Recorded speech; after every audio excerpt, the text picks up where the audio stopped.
Good evening, everybody. I'd like to welcome you to the City of Titusville City Council regular meeting, July 22nd, 2025 at 6:30. I'm going to call this meeting to order. And for the invocation, we will have a moment of silence, please.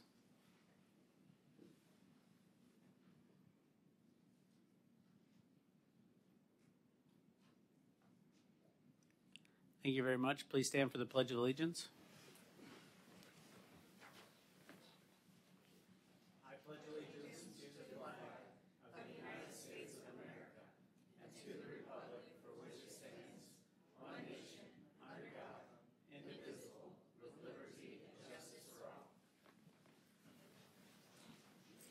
Thank you very much. City Clerk. Individuals wishing to speak on agenda items must complete a sign-up card prior to the item being introduced. Those wishing to speak on quasi-judicial public hearings must complete a sign-up card and sign the oath. Sign-up and oath cards are available on the table. Individuals wishing to speak on non-agenda items may do so under petitions from the public present. This opportunity is offered twice in the meeting, and individuals may speak at either the first or second petitions, but not both. No sign-up card is required.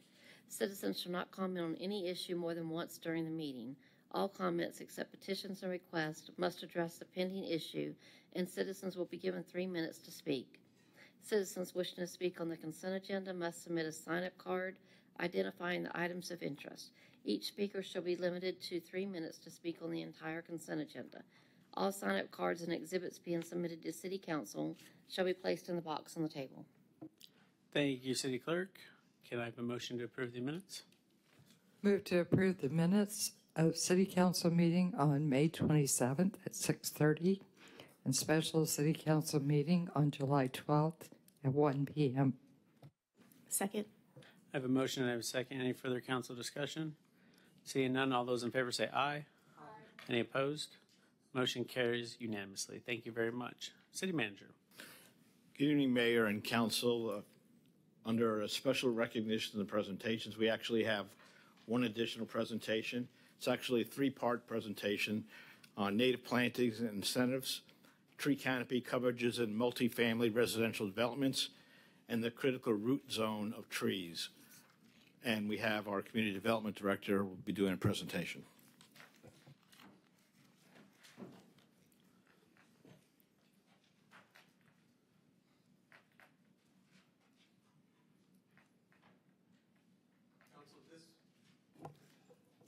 This agenda item was originally at a previous meeting, I believe in June, and you had asked for it to be, or may rather, tabled to this evening. We put it on to the 6:30 meeting so that you can make action.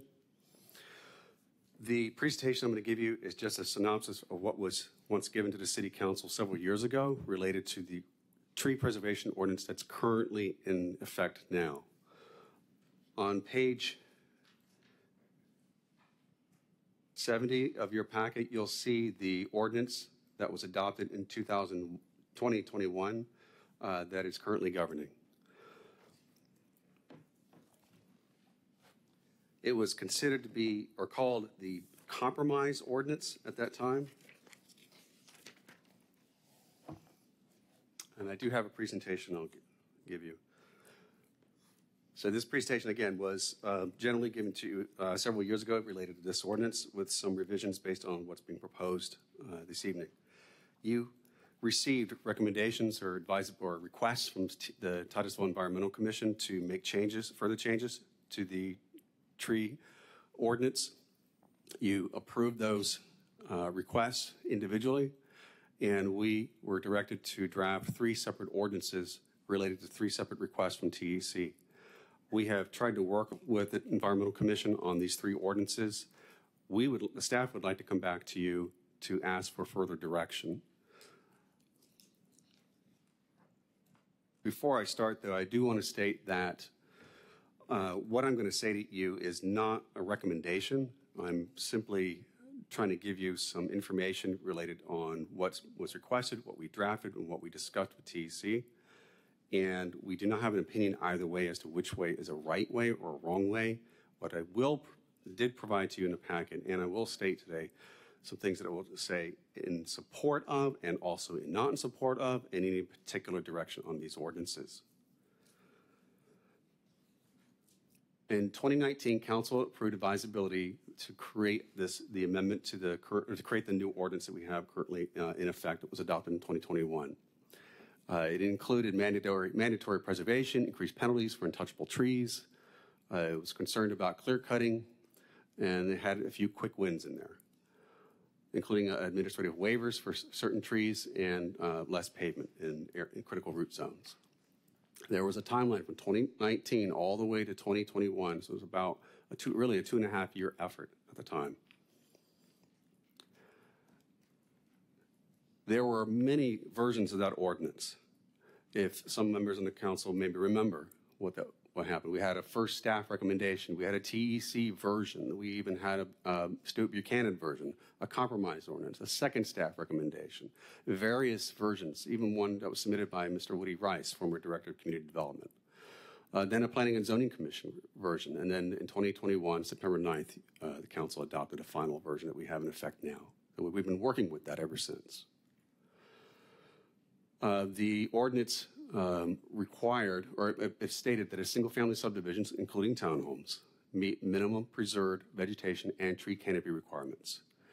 All other developments were listed as optional as far as adhering to a minimum canopy requirement. That includes multifamily developments that are not subdividing the land, commercial developments, and industrial developments. And so we have experienced, since 2021, several site plans have come in, those that require subdivision must fall under this if they're residential, and those that are not residential would have the option of using the canopy. And some actually use it, and some find that the other option, not having a canopy requirement, may be beneficial. It really depends on what they're trying to do. There were 3 main categories of trees: significant, specimen, and heritage. That's what we currently have in place. Significant trees are equal to or greater than 14 inches diameter at breast height and less than 20 inches diameter at breast height. Specimen is between 20 and 46 inches, and heritage trees, which are the largest, very large trees of 46 inches or greater. The ordinance in 2021 stated that there should be a preservation of 75% of heritage trees on site, and would eliminate any kind of review by the Development Review Committee. If you want to go below that, in other words, want to need to request to remove certain heritage trees that would bring you down below that 75% threshold, you would have to justify it through our Development Review Committee. There were incentives to try and prevent burning on site, incentives for canopy developments. Multifamily canopy regulations. Multifamily is considered commercial. And I'm talking about apartments, duplexes, quads, triplexes, those that do not, residential development does not require some kind of subdivision of land into a plat. Subdivisions, including townhomes, subdivisions are going to be required, residential subdivisions. There are 3 ordinances in your agenda packet, and I've tried to divide this agenda into 3 parts. At the end, I'm going to ask for some input or specific direction. Your direction may be to go forward with the draft ordinance as written and advertise it and get it adopted, or send it back to the TEC with specific directions on some changes you'd like to see in it, or to do nothing with it. The first ordinance is called the Multifamily Canopy Regulations. So the proposal is a ordinance that will require a minimum canopy requirement on all residential development, regardless if it's going to be a single-family subdivision, a townhome, a multifamily apartment complex, a condo development, a duplex, triplex, or even a quadruplex.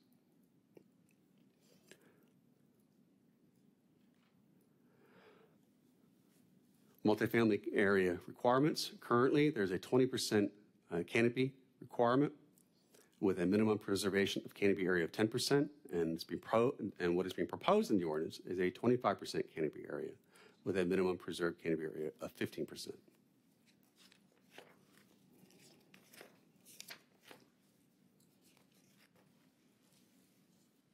We have tried to work with the TEC to see if maybe we can make some exceptions to certain small developments, residential developments, such as a duplex on a single lot or a quadruplex. And the reason is that because there are 3 advisabilities that were previously approved by the City Council related to development standards, the development review process, and an advisability advisability that was approved in 2020, encouraging redevelopment in our code. So we look at those as requests by City Council for staff to continue to look at ways to make it easier for small parcels to be developed, especially infill parcels. We believe that the proposed ordinance, a blanket requirement of a 25% canopy on all residential development, even on small lots, would be a burden and would be contrary to the advisabilities that we have currently approved by City Council, directing us to look at ways to make things easier. So we went to TC and proposed some ideas. They proposed some counter ideas, and some members of the public proposed ideas on what to do about that. And I will like to point you to page 140 of your packet.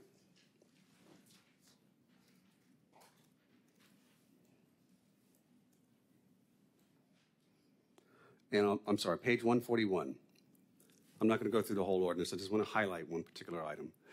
You'll see in the strike-through underlined language there, there was an attempt by staff to propose maybe a minimum 2 acre, a property that's 2 acres or less would be exempt from this requirement.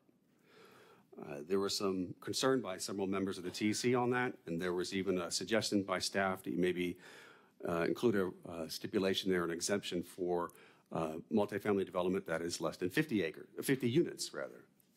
There was even a suggestion of making it maybe less than 10 units of a development would be exempt from this minimum canopy requirement. So we have gone back and forth on this, and we are requesting or asking if City Council has any specific direction they would like to give us, and to maybe go back to the Environmental Commission with.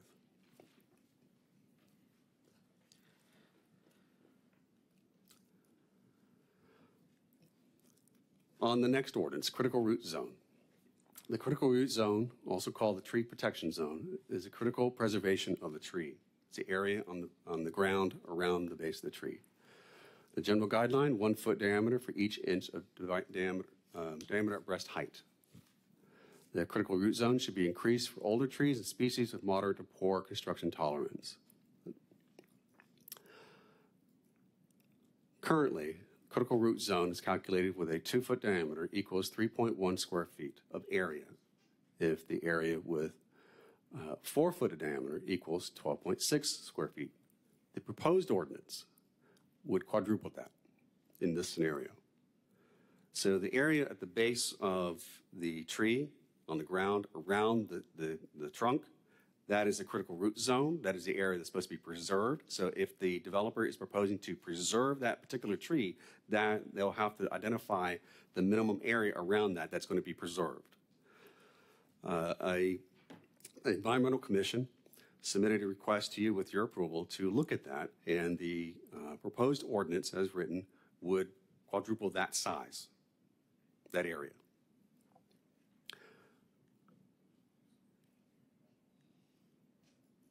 And before I go on to the next ordinance, I do want to point out, I did include in your agenda packet, I broke this agenda item into 3 parts. And under the critical root zone ordinance, the draft ordinance begins on page 120, but after the ordinance, I do want to point you to some emails that I received from some applicants and developers and landscape architects that typically do work in the city, and they provided some feedback on the proposed ordinance.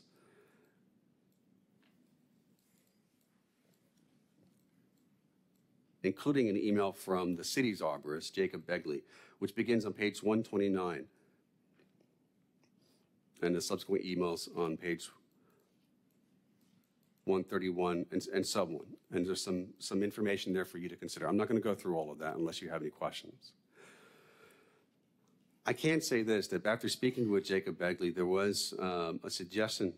He made a suggestion that if we do go forward with this ordinance, he believes that he's been able to work with developers with the current regulation, and he identified some examples to me of developments that have gone forward where they negotiated and worked with the developer to try and preserve certain trees under the current guidelines.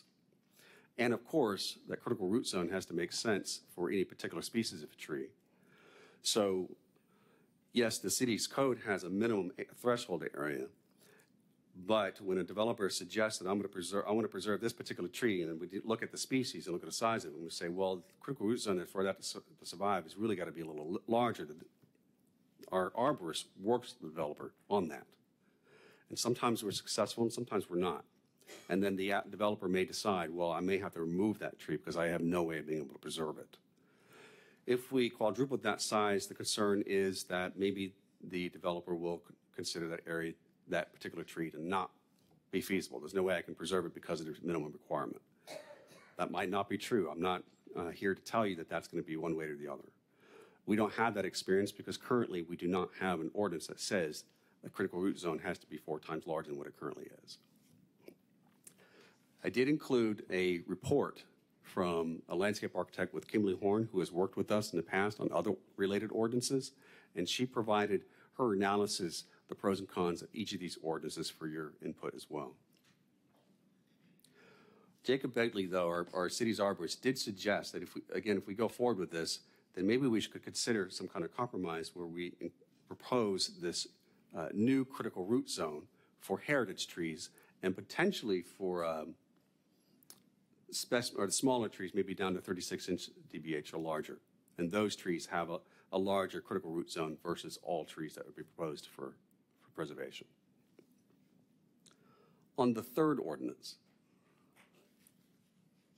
which is a native planting ordinance, the current standard is that the native vegetation preferred of any new landscaping plan is encouraged to be drought tolerant, and that we propose, and the proposed ordinance states that a minimum of 50% of that required landscaping, trees and vegetation shall be Brevard native, not just Florida native, but specifically Brevard native.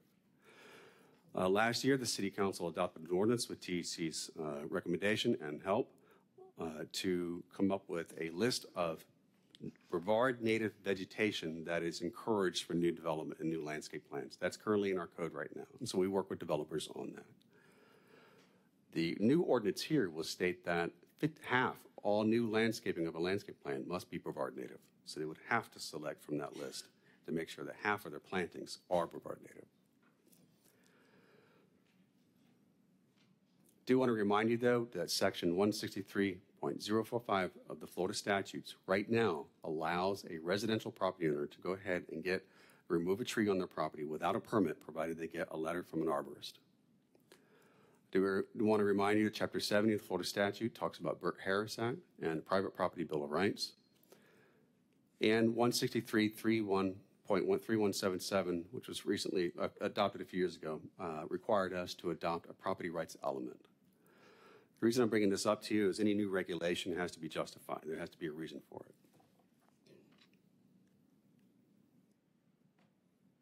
And this was Peggy Busacker, my predecessor, put this in the previous email or PowerPoint. So that's the end of my presentation. The native planting landscape ordinance is on page 106 of your packet. And you'll see on page 106 in the strike-through underlying language states, a minimum of 50% of all vegetation and trees shall be species native to Brevard. So with that, I'll try and answer any questions you have. Thank you, Mr. Parrish. Member Moscoso? Sure, thank you. So how will the critical root zone affect infill lots? Let's say that there happens to be a 2-acre plot, or plot of land, and then there's a heritage tree on that. How is that going to affect? Are there any exceptions to infill lots? Currently, currently the way the code is written, it doesn't talk about infill lots. If you find heritage trees on your property, and you want to remove them and you bring down that threshold of number of heritage trees below that 75% threshold, then you have to justify that before our development review committee, which is an administrative review committee made up of several staff members. They handle review appeals or requests for waivers from the technical manuals and other code requirements. In 2021, this tree mitigation ordinance was adopted to include the DRC as part of that review of the removal of a heritage tree. So that's how that works, and it'll apply to any property, regardless if it's 2 acres or larger. Would it be possible to put any exceptions for certain sizes of the property. And meaning not have to get a waiver, go ahead and remove them? Well, if we go with the critical root zone, and I know that when you think of development, often we think of like big development. Like I think of the possibility of Royal Oak or these new subdivisions. And I was telling you this earlier this week. I went out and there's a man he's a business owner, and he built his building in 1985. And his dream, he owns this little plot of land off of Hopkins, and his dream is to add on to it. And so he was showing me his site plans, and it's just been delayed for many reasons. But to watch the site plan change because of the regulations was really, really eye-opening to me. And I don't think that there are any heritage trees on that property, but it made me think, what if there was a heritage tree and then we expand the critical root zone? I think his option would be probably remove it, and he would pay into the tree mitigation fund. Is that the option if you... Potentially. It really depends. Instead of actually saving it, because the lot size is really small. So that was really eye-opening to see, and that's why I'm just kind of asking for smaller areas. How do we handle the critical root zone on such a small plot of land? I'd say in that scenario, if maybe the tree, or maybe it's only one tree on the property, it's a heritage tree, and he's able to preserve it because it's in the corner of the lot, and that's where he's not developing that area, then you might be able to preserve it. But if it happens to be in the middle of the lot, and that's where he's putting his building, his parking lot, and he has no other way to build around it, then he may ask for it to be removed. And if it requires a DRC review, then it'll have to be reviewed for that process. Thank you very much, Member Viscoso. Member Stokel? Yes, I think that's the reason I was conflicted on that, because my fear would be if we do, our intent would be to preserve these trees, but then it would be counterproductive if we find that now it's more beneficial to whoever's developing that piece to cut them all down. So I am a little bit conflicted on that one. The tree canopy I like for the multifamily, and I think we talked about this in our briefing. I do want to make sure, though, for the infill lots and those that are trying to do quadplexes, is there a way to put in there that if you are doing like 5 units or less, then you would meet the R1B standards? So we're not just letting them off the hook completely? Or would you not recommend that? Why the R1B standards? Why? Because we have standards for R1B. We're trying to add standards now for R3, R2. Now we're covering, but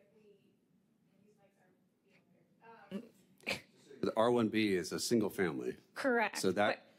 Go ahead. I guess what I'm saying is now that this pocket of development would be exempt from all canopy. If we say for the multifamily, you have to have a minimum of 5 or a minimum of 10.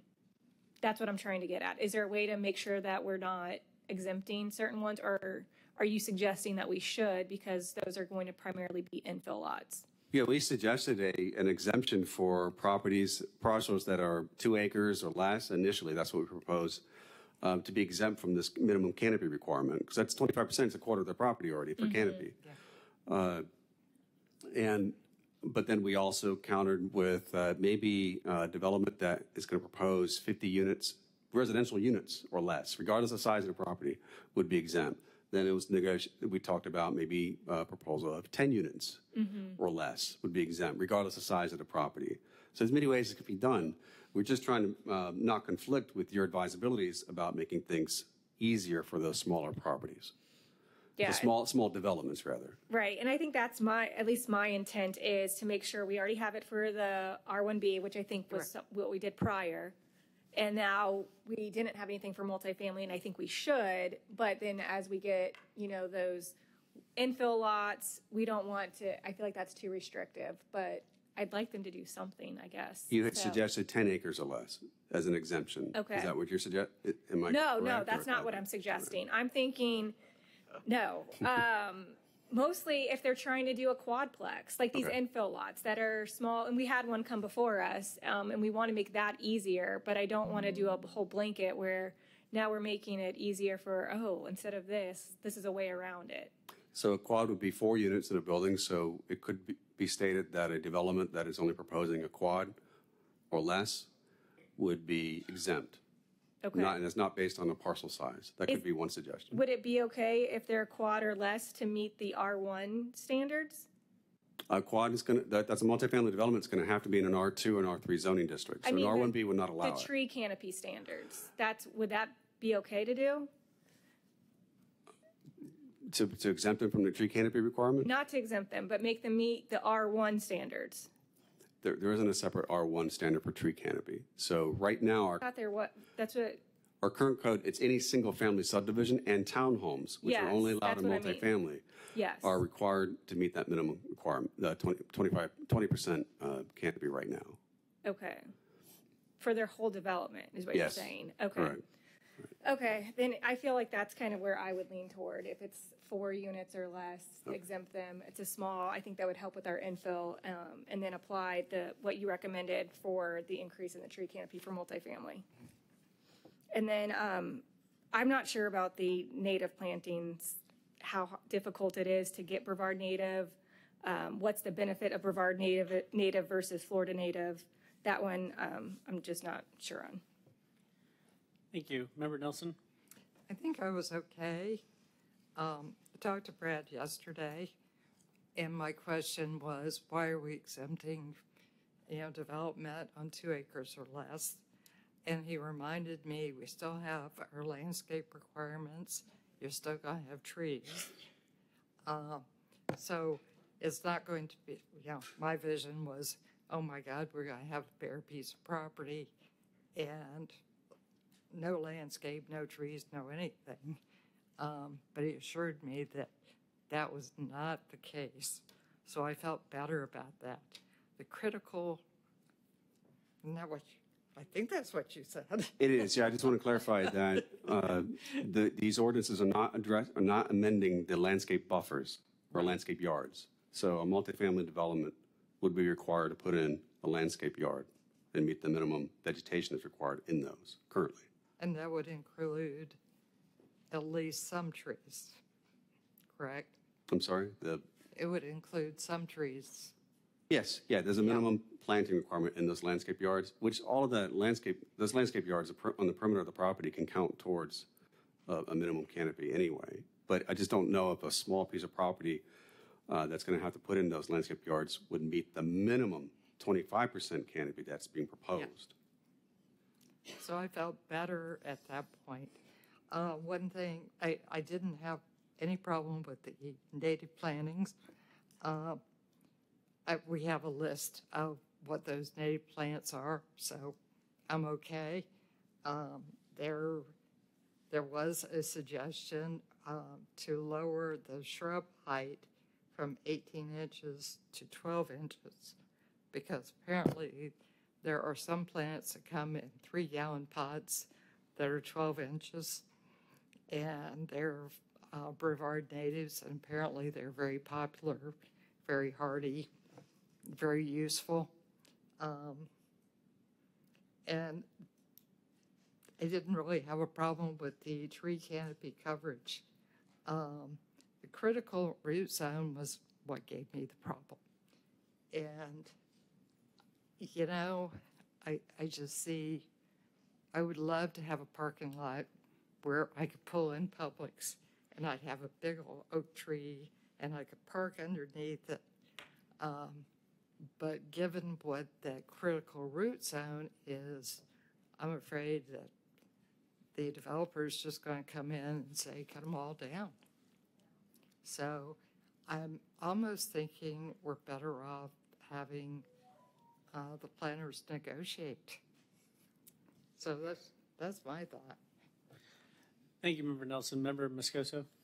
Yeah, I think part of the critical root zone came up, at least where I've seen it. If you go on Park Avenue and the new development Huntington, they started off with 2 giant trees in the front, and then there was a critical root zone, and then equipment got parked on that, and which killed the trees, which made them no more. So the idea was really good to save them. So I understand the point of expanding it, but for me, it's the smaller lots that I'm quite concerned about. Thank you, Member Moscoso. I believe you were reading from an email from a landscape architect talking about the size of the pots and everything else. And I'll just continue on with the summary. As a current resident born and raised in Titusville, I would love to see more of our existing trees preserved and integrated into our city. I believe this is the city's goal and intent as well. I am concerned that this change to the code will do the opposite and encourage tree removal. And that is from a landscape architect. So while I'm not a landscape architect and I don't claim to be, I think it's important that we think about unintended consequences to some of these things. And a lot of times, once an ordinance is in there, it's very hard to get it out of there. And so I personally would rather see us take no action on any one of these at this point in time. But that is my opinion. It's up to council to decide what they want to do. They can either take action or no action. Well, if there's no action, then there's nothing. I'm sorry. We're supposed to tell Brad whether to advertise the ordinances and go ahead Or, I do want to say that or not. you can rework it or send it back or whatever you want to do. Mr. Parrish? there are several members of the TEC that have expressed an interest in speaking on this particular item. I don't know if you want to open up, listen to their concerns first before making any direction or giving me any direction on this. Thank you, Mr. Parrish. City Clerk? We have several cards that do not include TEC members too, so. Yeah. Stan Johnston?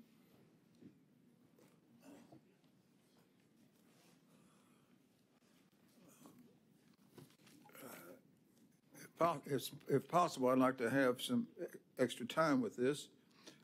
I'm Stan Johnston, and I'm speaking as someone who has gone to many TEC meetings, and I have witnessed some very dissatisfaction with former council members, like, for example, Robert Jordan, who criticized the TEC sharply, and some other people too, which a name I'm not going to mention right now, and said the TEC is not doing its job of, and it's like working against council and being very disrespectful.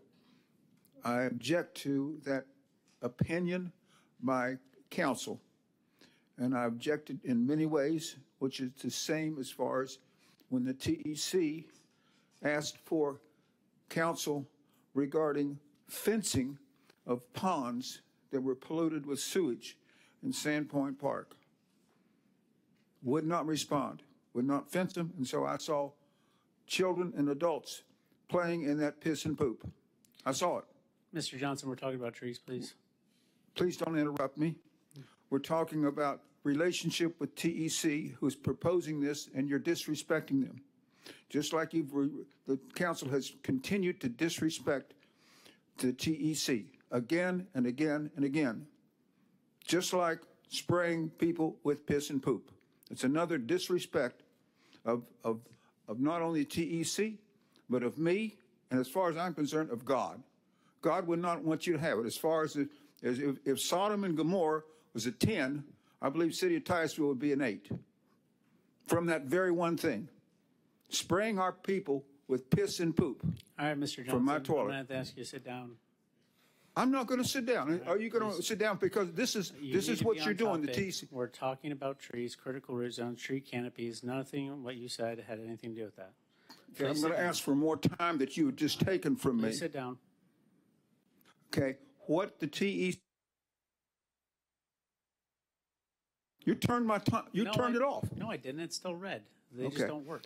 The But again, you still need to sit down. critical root zone. Please is sit down, or When I'm we gonna ask had, you to be- okay, I want my time. Please sit down. Or I gonna ask want you to talk leave. about the critical root zone. Please sit down, or I'm going to ask No, you to leave. no, sir. Officer, can you please escort him out? Okay. I wanted to talk about the critical root zone at Winn-Dixie parking lot. Thank you. City Clerk, next card. Casey Nong?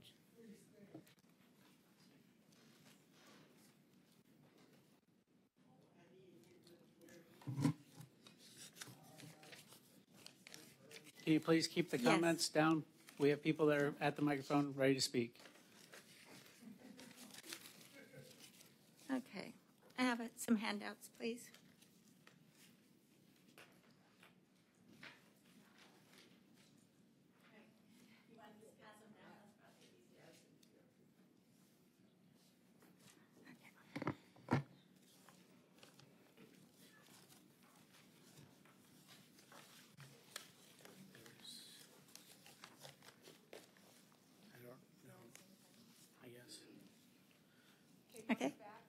Thank you, Ms. Kay. What?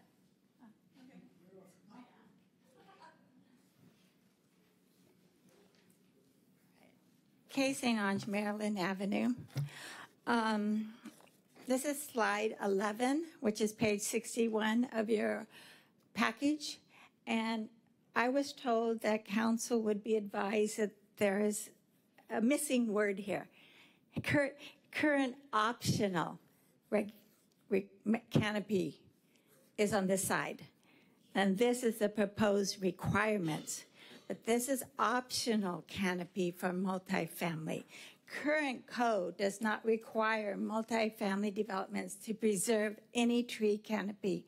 Only residential developments must meet the canopy requirements of the current tree protection ordinance. As a result, most multifamily developments are largely clear-cut with developers mitigating removed trees.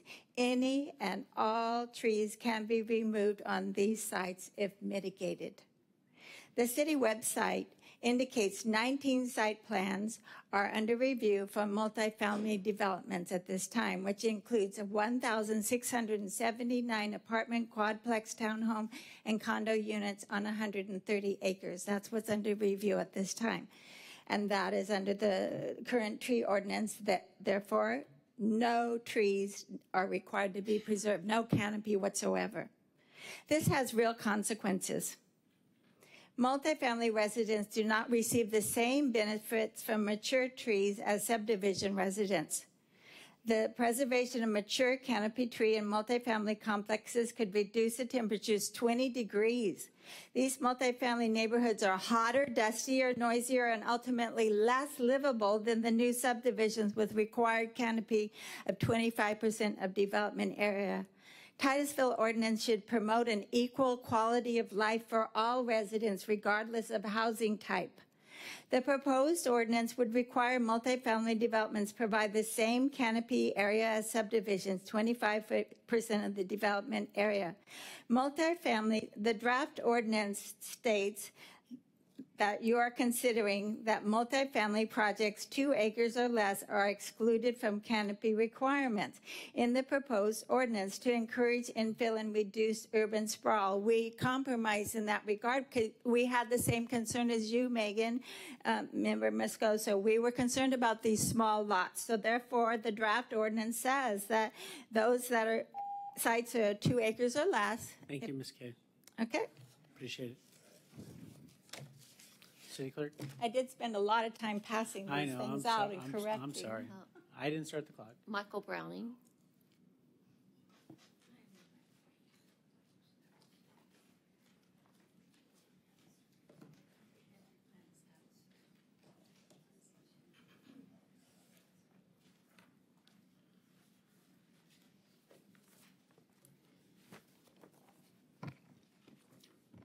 Michael Browning, 3470 Trevino Circle, Titusville. I'm curious, did any council members get this document? If I had known there might be a vote tonight, I would have sent that in earlier. So I apologize if it got to you late. It's a 9-page document. It's maybe not the most fun document to read, but you know, anybody that understands how to save a tree, in other words, how not to kill it, understands about critical root zone. And the operative word is critical. We cannot call a tree protective zone a critical root zone if all we do is protect the structural roots that hold the tree in place and allow all of the transport roots and all of the feeder roots to be removed. I do not care about the dynamic between a developer and a young field arborist. I think the field arborists that work for the city are well-intentioned, but there's no proper baseline for them to work with out in the field. So this is a baseline that all of your neighbors across Florida, dozens and dozens and dozens, have used this baseline. I'm going to explain what it is. For every inch in diameter of the tree, the baseline, which is a standard all over the world. Not in every community, because every community doesn't adopt standards. We all know why. There's politics, there's all kinds of reasons why ordinances don't even exist in some towns where they should. But here's the thing. 30 years ago, Dr. Kim Coder, University of Georgia, and this has been supported by Koser at University of Florida and Dr. Ed Gilman, University of Florida. He's now retired, but they know what the baseline is. If you don't want to kill a tree, you need to save more than the structural roots around the tree. Our code here protects only the structural roots. And those developers that are allowed to take the transport and the feeder roots away are going to do it. The first order of business is do no harm. Do not kill the tree. And if you only protect the structural roots, which is this is what we've codified here. We're only protecting the structural roots, but the rest of the roots are fair game. This idea that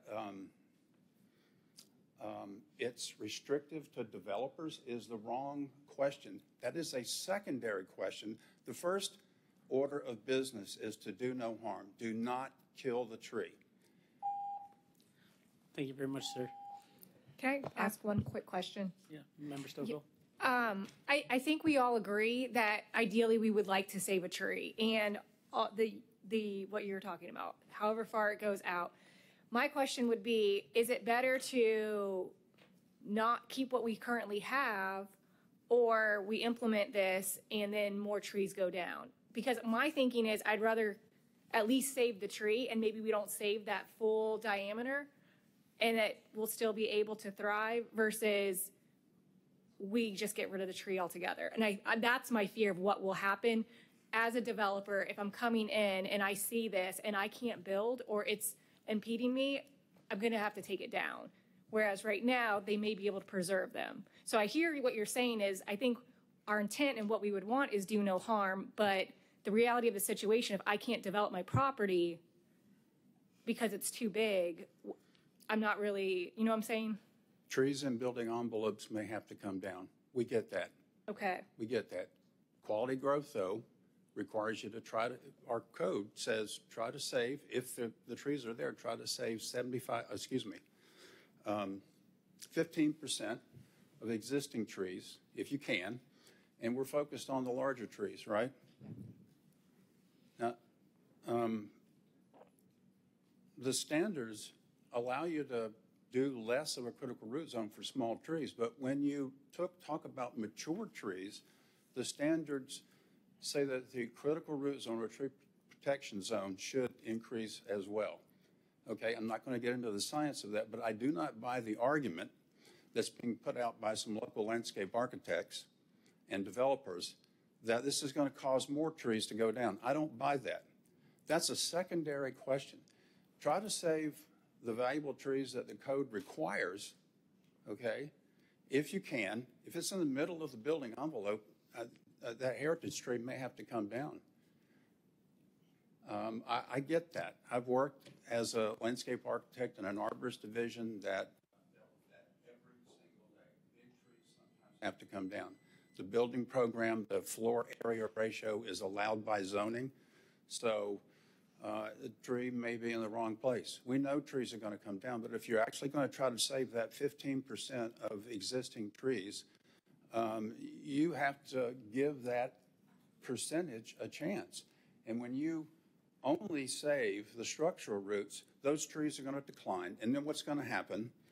The developer's eventually going to go away. The tree is going to weaken, probably die at some point. It may be several years or more before that happens. And then you've got the problem. The city has the problem.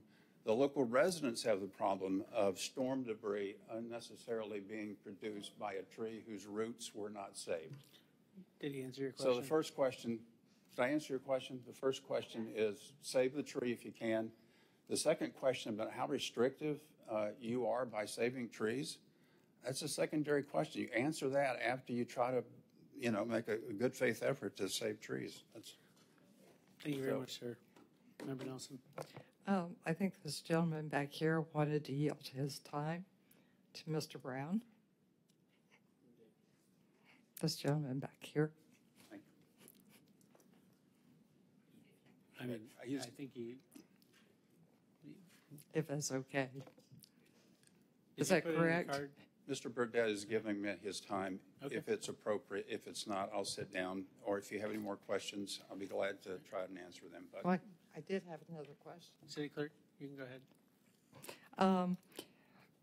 The current optional requirement for multifamily is 20% total canopy.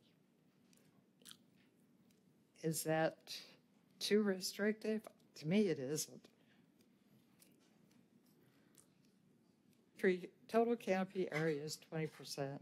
you're saying the current, Proposed is 25. Councilmember, you're saying the current of Right. 20% Correct, for multifamily? correct. I don't think we have, Optional. it's optional. Right, Right. okay, It's required for a single family, 20%. yeah. Yeah. Okay, I'm sorry. 25? It's 25% for single family. Right. Okay. Did you? If you're asking me if I think it's too restrictive, I'm Yeah. a landscape architect. Yeah. I'm used to working with pre-ordinances all over the eastern seaboard.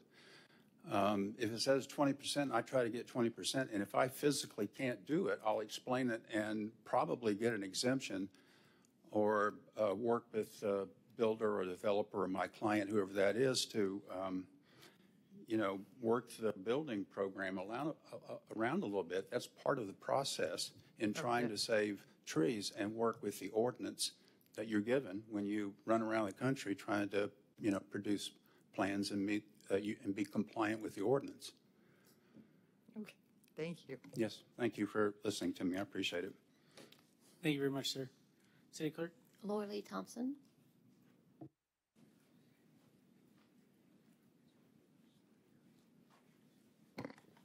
Laura Lee Thompson, 3550 Irwin Avenue. And so the TEC has spent quite a bit of time working on this, and I can't speak for the whole TEC, but I would like to see us move forward. Go ahead, let's go for it. I think that the 2 acres exemption so that we can have infill is very reasonable, and it'll help us out.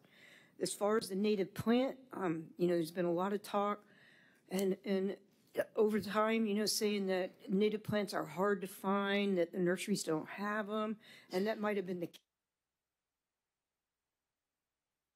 It's like the law of supply and demand, and when there is a demand, then the businesses step up and they create the supply for the demand, and that's what has happened with Florida's native plants.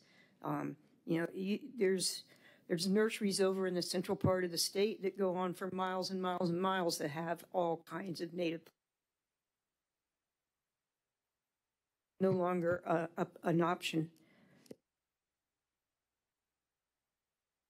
That is way above my pay grade. I don't know what to. I would say listen to Member Browning because he knows a whole lot more than I do. But I would like to see you all go ahead and approve, putting these out, and because the more time that we waste, trying to figure this out, the more trees are coming down. And so I would like to see us move forward. Thank you. Thank you, Ms. Thompson. City Clerk? Mary Spar.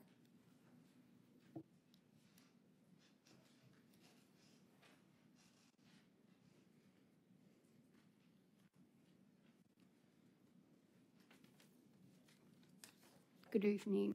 I'm Mary Spar, and I live in Cocoa, and I provided input on the tree ordinance in the prior years. And tonight I'd like to comment in one sentence from Mr. Body's staff report, and it concerns a summary of issues council should consider, specifically what you should consider about the multifamily canopy ordinance. This sentence says, the staff strongly recommends additional exceptions be included in the ordinance. And in my opinion, that means compromise. And I believe TEC is off to a good start with the exemption for properties, multifamily properties that are 2 acres or less in size. So I've thought a lot about what kind of possible additional exemptions might be in order. So I analyzed some real proposed or approved multifamily projects. And here are my conclusions. 1, the majority of multifamily projects don't prioritize saving trees. They prefer planting after clear cutting. And the applicants are mostly bypassing the chance to benefit from the incentives in the tree ordinance. With the current optional multifamily canopy area requirements, they pick the easier clear cutting mode, which is why we need multifamily canopy. So 2 of the projects are generally not using low impact development, or LID. 3, the trees these projects are preserving are mostly in the buffers. These are the current multifamily plans and projects. The buffer language was an essential compromise in the tree ordinance. But then I found a small number of multifamily projects proposed on land that really needs to be redeveloped. The land was cleared or paved over many years ago.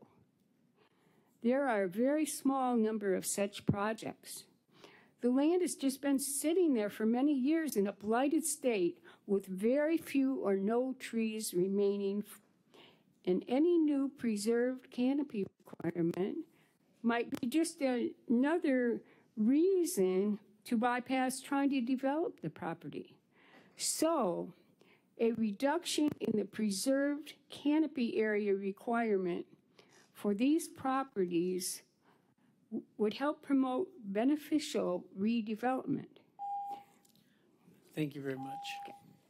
City Clerk, are there any other cards? Yes, the last card is Christina Michelle.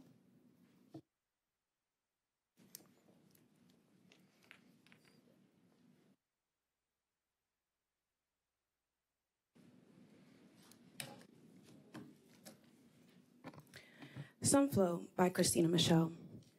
On July 8th, entered on the record, more than 1,000 voices strong signed in support of the petition created in response to the murder of Chamari Charles, a young black man chased, shot 10 times in the back with more than 16 bullets fired by Titusville Police Department Point of in order, a neighborhood this isn't of on families.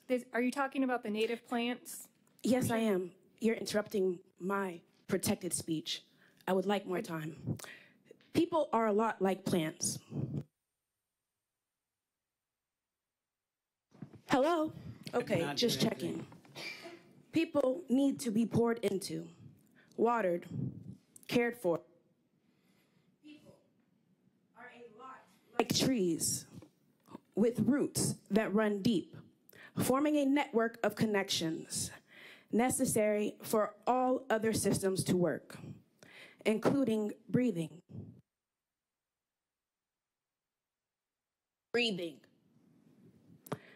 The demands listed within the petition, signed by more than 1,000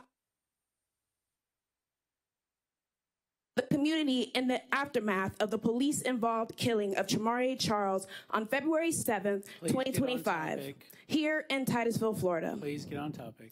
Updated following the public release of narrated body camera footage meant to fuel racial tensions in the city, and in response to the state attorney's decision to close the investigation on June 10th, 2025, the same day the petition... Can you please remove her?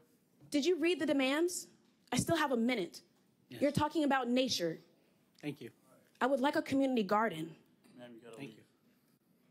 You didn't read the list of demands. Ma'am, you gotta leave. I still have a minute. No, you Ma'am, don't. leave You now. forfeit your time. How did we pass it? Let's go. Please leave. So I can't speak. Let's go. City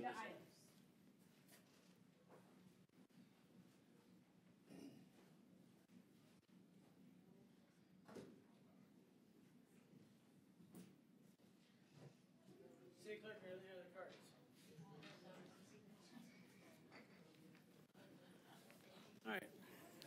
All the cards are called? Yeah, okay, sorry, I didn't hear you. All right, council, what would you like to do? Member Nelson?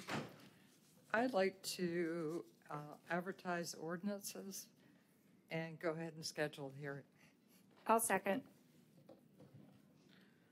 All right, so can you clarify the motion? Is that for all three? It is for all three. Member Moscoso? Yes, I would just like to thank the TEC. Kay, I know that you guys have spent a lot of time, Mr. Browning, Mr. Burdett, a lot of time just working on this. And I know it can't be easy to sit there and watch us discuss it after you've spent hours and hours and days. So thank you for all the work that you've put in this and all the thought. All right, so I have a motion and I have a second. Any further council discussion? All those in favor say aye. Any opposed? Motion carries. Thank you very much. Thank you, Brad. City Manager? Thank you. Yes, sir. Moving on to item 6, boards and commissions. 6A is boards of adjustments and appeals, and the recommended action is to reappoint 2 regular members and 1 alternate member to the Board of Adjustments and Appeals for 2-year terms to expire on July 31st, 2027. The terms of regular members Margaret Van Devon, Richard Wheelis, and alternate member James Troutman expire on July 31st, 2025. All 3 have expressed their willingness to continue serving for a 2-year term to expire on July 31st, 2027. Additionally, there is 1 alternate application to be considered. Mr. Nathan Rothell, public at large, has also expressed his willingness and desire to serve on this board as a regular member. Thank you very much, City Manager. Are any of those folks here? I see Mr. Troutman's here. Is Margaret Van Dyne here? Devon? Margaret Van Devon? No. Richard Wheelis? None. Nathan Rothwell? He's on a plane.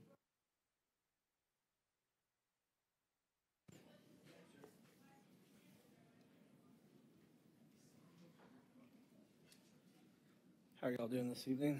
James Troutman, 1705 Barnett Avenue. Yeah, I'd like to be reappointed back to the Board of Adjustment Appeals. I've since being on that board, I've been able to make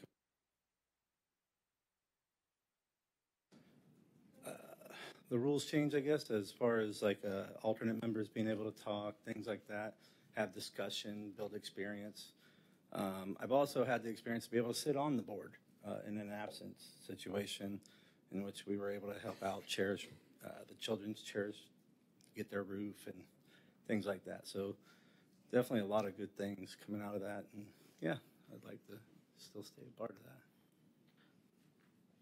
Anything else? I appreciate you, man. Thank you for your service. Thank you. Member Moscoso? Sorry, can I just ask a question? First of all, thank you so much. I was going to ask you how that was going because I know that before you guys really weren't participating much. So I'm glad to hear that you are. I know that there is going to be some openings on planning and zoning, and that was your first choice. As you are an alternate, there are alternate positions there. So just something to think of because I know that that was the board you had first wanted to be on. Yeah, that was the first board that. But if you're happy at BAA, that's fine. I think that's one of those things that we'll have to look at. Is that tonight that y'all are looking at the board, the planning and zoning? Okay. Yeah, just so that you're aware, if you want to look into if that's something. But if you're happy with BAA, we're very thankful that you're Would serving I have there. to step down from that one to apply I think for that so. one? Correct. Yes. You can only serve on one city. No, board. I'm aware of that. Thank you. Yeah, thank you for that. All right. Ma'am, you're not recognized by the chair. Please have a seat. Please have a seat. Yeah. Ma'am, please have a seat. Please have a seat. I'm trying to run a meeting. Have a seat. Officer, can you please show her out? All right, thank you. All right. Member Nelson? Move to reappoint Margaret Van Deven, Richard Wheelis to the Board of Adjustments and Appeal. We have one And card. Mr. One Troutman. second, Mr. Johnson. I'm just waiting for the motion. And Mr. Troutman, move to reappoint him as an alternate. I'll second. All right, so I have a motion and I have a second. City Clerk, are any cards? Member Nelson, could I get you to repeat your motion? I was having trouble hearing you. Okay. It would be to appoint Margaret Van Deven and Richard Wheelis as members of BAA and Mr. Trowman as alternate. The card is Stan Johnston.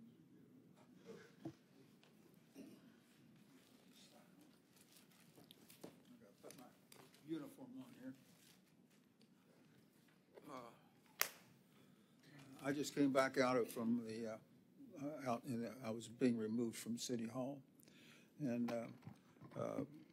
please be advised that I just had this young lady initial my comments to be on the previous item that I needed more than 3 minutes of regarding the item on the tree zone and so forth. So first of all, I want to ask for my 3 minutes back that I had from the last agenda item, which was item number 5B.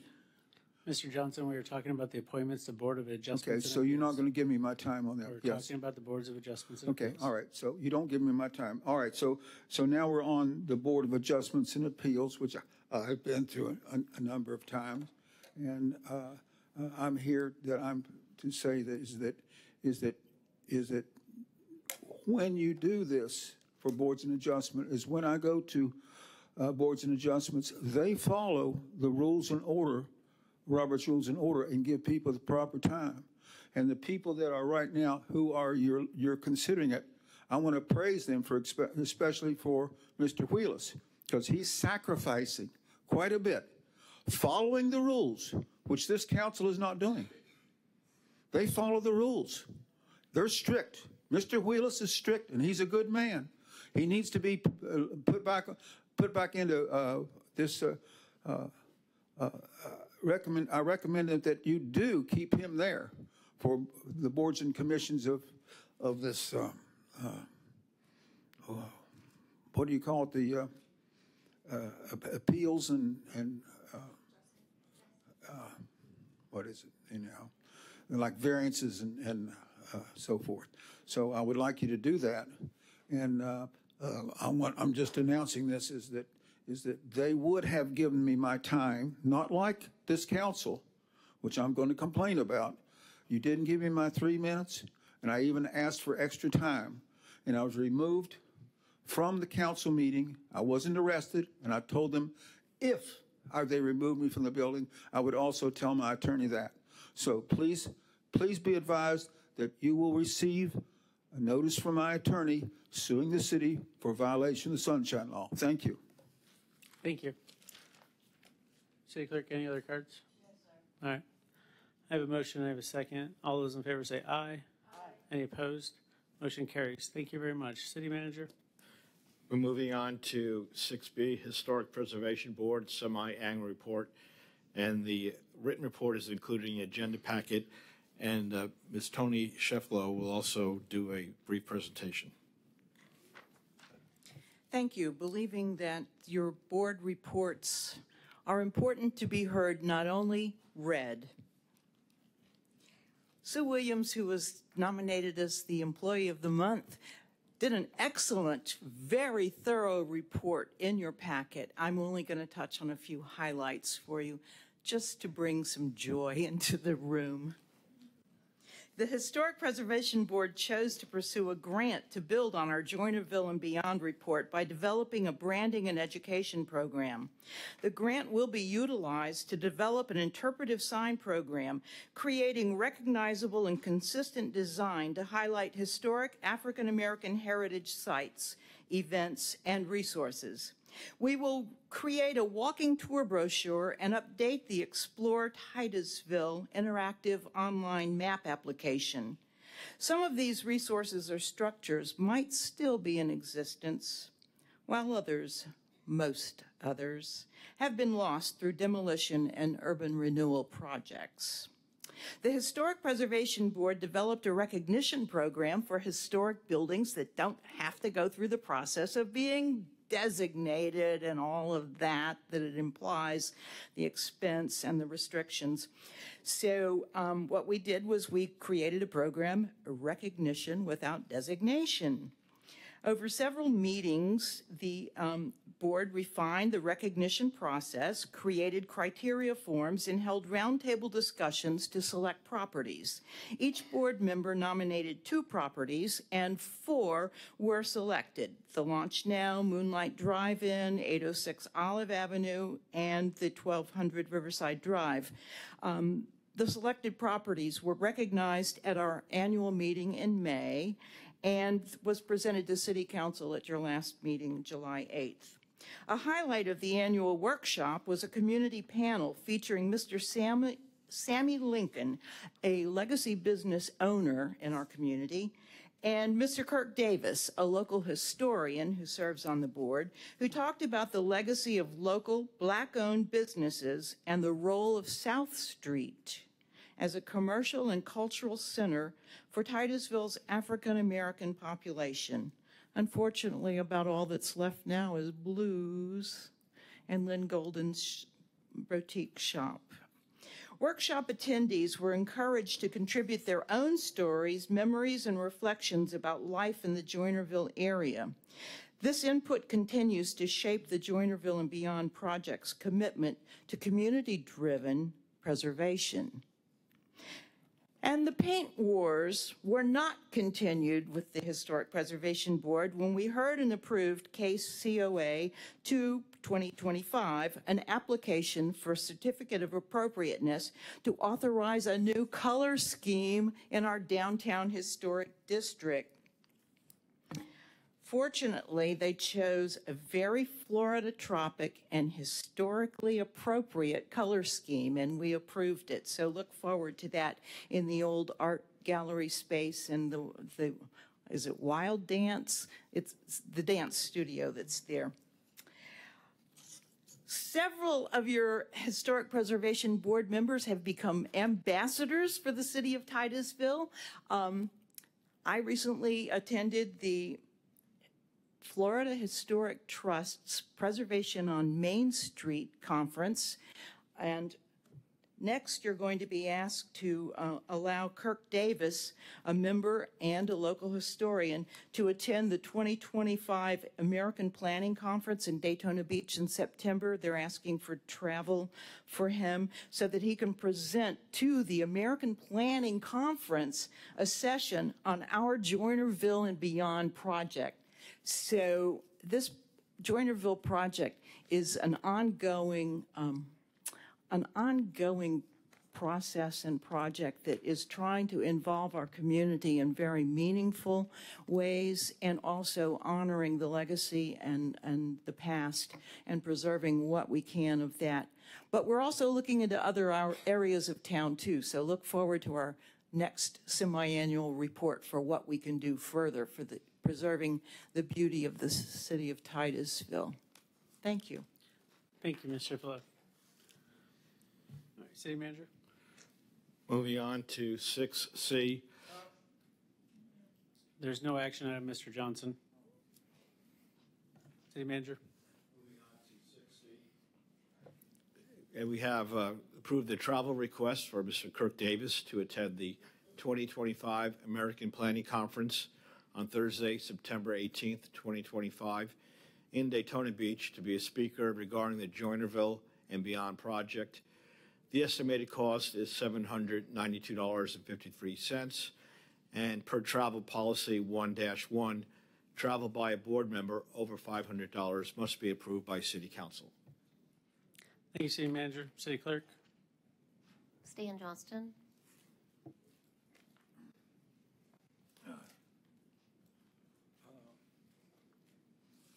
I think it's important. My name is Stan Johnston. I've been a member of Concerned Citizens Group for many, many years.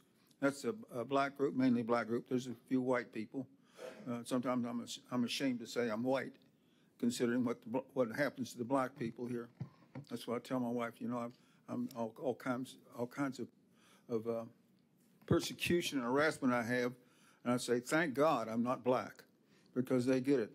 And what so Mr. Davis is black, and we just had the historic board, is that our history here is KKK. KKK is our history, big time, Volusia County and here, and we still get these things on the thrown on the sidewalk and so forth about join the KKK. It continues. Horrible things that I've seen happen here in Titusville. Police brutality because people are what? Because of the color of their skin. So I look forward to you approving Mr. Davis, who is a black man, and I'm ashamed to say sometimes that I'm white. Thank you. Thank you, Mr. Johnson. City Clerk, are there any other cards? City Council? Member Nelson? First, I want to say I think it's an honor for Mr. Davis, for us to have Mr. Davis present. I think it speaks very highly of the Historic Board.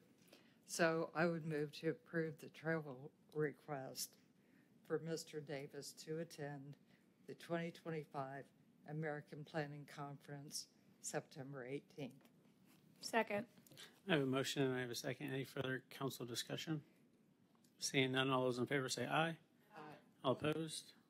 Motion carries unanimously. City Manager? Next item is 6D, Planning and Zoning Commission Member Resignation. And we asking council to accept the resignation of Planning and Zoning Commission alternate member John Rogers with an unexpired term that will expire on January 31st, 2026. The resignation was effective on July 8th, 2025, and Mr. Rogers is moving out of the city. Just point of information, I think the agenda said a different name. I think it said Michael Fender, didn't it? Oh, gotcha. Yep. All right, thank you very much. City Council, sorry, cards? Yes, Stan Johnston. Don't I have a card for 6C? You spoke on 6C. How about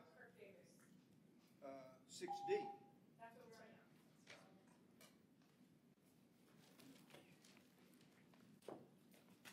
Oh, we're talking about Kirk Davis now? No. Oh, we're talking about planning and zoning. Correct. Okay, I didn't do 6C. Okay. All right, now we're 6D. Good. I'm Stan Johnston, and I'm just sharing with you as I certainly have no objections to Mr. Rogers leaving, but I want to say is they're under a lot of pressure, the planning and zoning. I mean, I talk about sometimes my persecution, but they've got horrible things happening with S&J Oaks, which I've sent council many times. And the fact is, I have since June the 25th, I have called this council. I've called your telephone number with the city through Christine Matthews for all these council members to return my call every day since June the 25th. No one has returned my call. Starting June the 25th. So you're not doing your work. And when you tell the public that you're responding to emails and so forth, since June the 25th, I have every day have contacted your number and you haven't returned my call. You don't respond to my emails. I've sent you over 15 emails since then, and you haven't responded to any of them. Stan, None of you. Please talk about the Planning and Zoning Commission. So I'm just saying P&Z has a hard time. I'm not the only one to suffer from this. So thank you. Thank you. Thank you for understanding. City Clerk, any other cards? No, sir. All right. Member Nelson. I'd move to accept the resignation of P&Z member John Rogers. With regrets, he served for a number of years. Second. I have a motion. I have a second. Any further discussion from council? Seeing none, all those in favor say aye. Aye. Any opposed? Motion carries unanimously. Thank you very much. City Manager.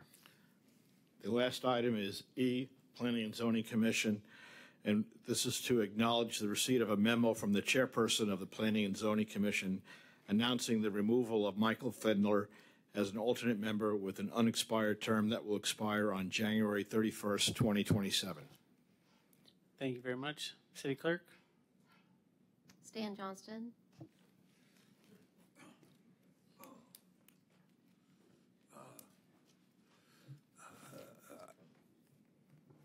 My name is Stan Johnston. You know that for many times I have put in my application for P&Z and for TEC for many years, since 2012, and I've never been accepted.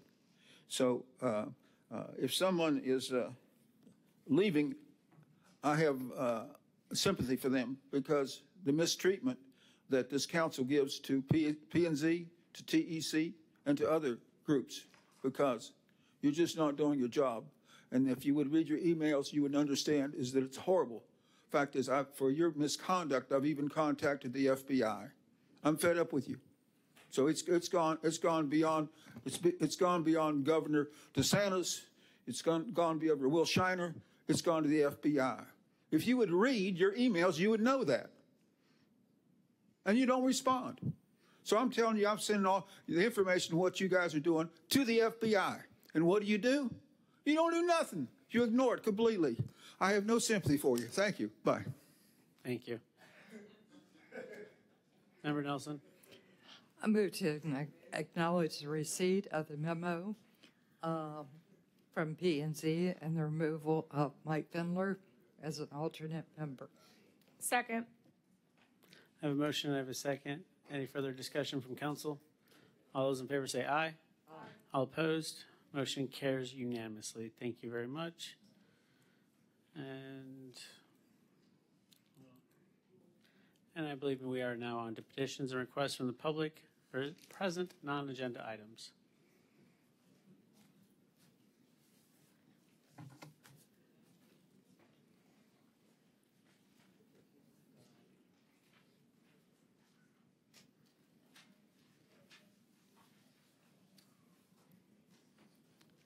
For the record, my name is Dwight Severs. This is my wife, Lori. We are longtime residents of Titusville. On July 7th, I visited the city attorney's office after dropping something off to City Hall for the council members. In 1999, the city council and the city manager asked me to consider becoming the full-time in-house counsel for the city, which I agreed to do. There was no furnishing for the office, so I brought some furnishings with me, including a law library, very solid wooden desks, and furnishings including certain artwork. For the years I attended the annual Titusville Art League at Miracle City Mall and purchased art. Two of the pieces of art which I was most proud of were a painting of the historic Titusville fishing pier and a pencil drawing of the historic Windover Dig. When I retired in 2013, I left substantially all my furnishings and gave a bill of sale to the city. Frankly, they were worth thousands of dollars as such. Because you are in the process of hiring a new city attorney, you may want to consider changing or upgrading some of the furnishings. What I'm about to say concerns me greatly, and some others may think it's trivial, but it's not to me. When I visited the office, I immediately noticed the Windover Dig artwork was missing. I was told, Mr. Mayor, that you recommended or preferred that it be given to the Historical Society. That's what I was told. On July 16th, I went to the North Brevard Historical Museum and did not see it on display, so I inquired and was told it was in the back room, and I was shown the drawing, and it was indeed the one I had donated to the city in 2013. I took a picture of it, the receipt signed by the donor. I've given those to you, a copy, and the individual put on the receipt my written contact information. You'll see that. You will see that the donor signed on behalf of the city on July 5th, 2025. I have given you a copy of the former employee's signature, who I believe signed it, and who had retired July the 4th. Since this is a city property matter, Mr. Mayor, did you authorize or recommend it be given to the museum? I have a copy of the City of Titusville disposition of personal property forms right here in front of me. I do not believe the proper procedure was followed. In addition, Council, this matter, I'm bringing it to your attention because it involves the mayor and the council's former employee. Thank you, Mr. Severs. And to answer your question, I did not give anybody permission to do anything. There was discussion in the law office that they were looking at refurnishing, and I looked at it and I said, that looks historical. It might make sense. You know, we donated the historical museum, but I did not tell anybody to do anything. So, but I appreciate your comments, and I don't know what council wants to do. Maybe we can have city manager look into the matter and figure out what we need to do. Member Nelson? Well, my question is, Dwight, are you looking for it to be returned to you? I would have frankly appreciated the courtesy of a phone call. Yeah. If you're going to give it away, and I did not give it to the city attorney's office, I gave it to the city of Titusville for historical reason and preservation. Correct. No, I thought I deserved at least a phone call before the individual gave it away. Amen. I don't think it's right. I would agree with you. And I can't do anything about it. You can do something about it if you want to, because it's city property that was given away. So I guess my question is, I'm sure the Historical Museum has loads of stuff, and if Mr. Abate asks for it back, we'll get it back. But the question is, do we keep it, or would you want it returned to you? I would love to sit down with somebody with the city and talk about that. Okay. Okay? Just simple common sense courtesy. Okay. And in addition, frankly, I would think about if I'm giving it away, if I was giving it away, I might think about the Bavard Museum where they had the wind over dig display. Yeah. Which is quite an appropriate place. Or frankly, I might keep it myself if I know my city is giving this stuff away. I can't believe it. May I add something to that? The individual who signed the form had told Dwight that they did not like the painting or the drawing at all. And so I think this is how that whole thing came about personally. So. Thank you very much. Member Nelson, are you still? I was going to suggest maybe Mr. Abate might want to sit down with Mr. Severs and discuss it. Maybe see about getting it back. Certainly, if that's council's direction, I'd be happy to work with Mr. Severs and retrieve the article and then determine the final disposition based on his desires. It'd be my honor. Thank you. Member Moscoso?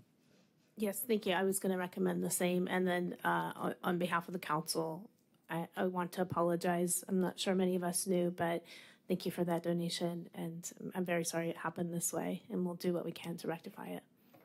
Thank you. And just so you know, me saying that looks old, that looks like it belongs in a museum like Indiana Jones does not constitute me giving a directive. All right? Somebody had talked with me. No. Sir. Yeah, and I did not know who it belonged to. Thank you very much. Mr. Johnson?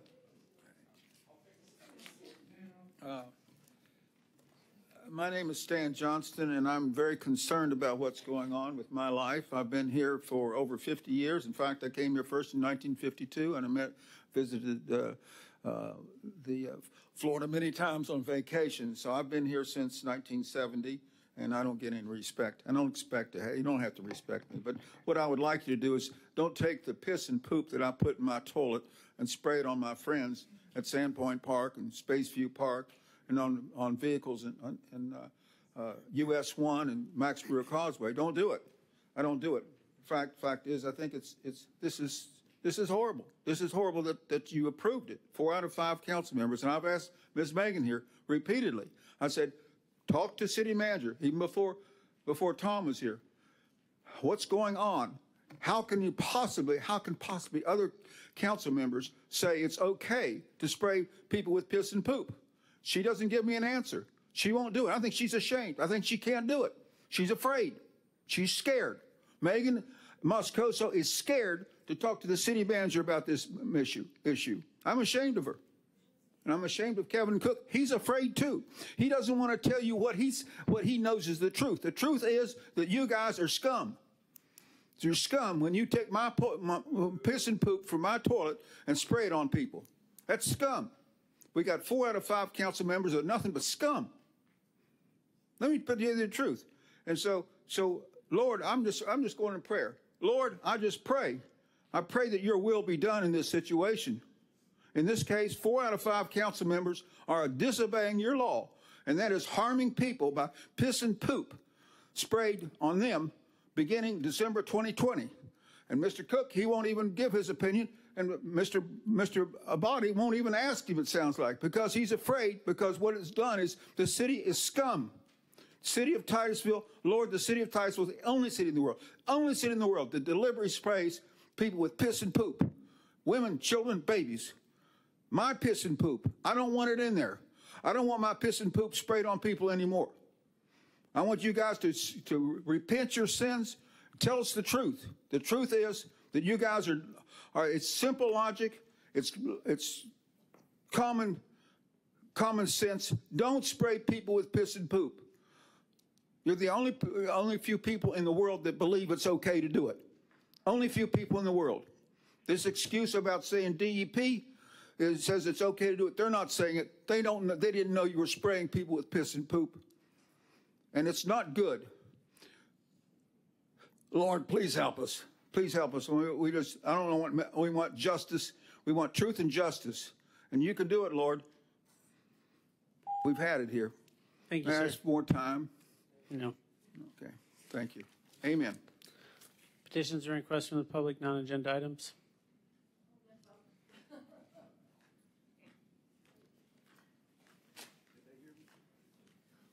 Also, you've had trouble with your mic. I don't know if you know that. We are Okay. aware. All right. Well, Dr. Kathleen O'Rourke, I think you all know me. I'm just addressing what's going on a little bit tonight. There's a lot of tension here. I was previously a department chair, and I had a lot of students and different people, and you have to take in people's opinions.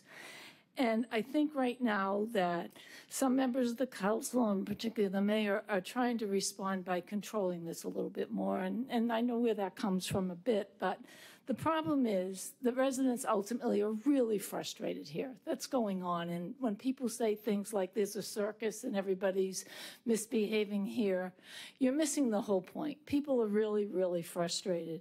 And you're frustrated. I'm not saying that you're not. But rather than trying to control the situation the way you are, let's get towards a different solution. I would suggest trying to create an open meeting where the citizens in the council can meet to talk about critical areas and come up with proposed solutions that maybe they can collectively work on. The shooting at Trimera Charles has definitely created a crisis in this city, and we can't just ignore that fact because that is really true. And I know people have great concern about Police Chief Lau and by the actions of some of or at least the way that whole thing was managed. I'll just say that. So something has to be done to improve it.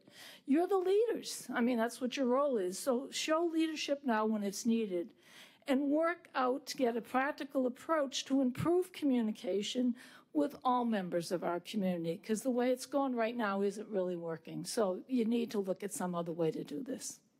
Okay? Thank you very much. Petitions and requests, non-agenda items.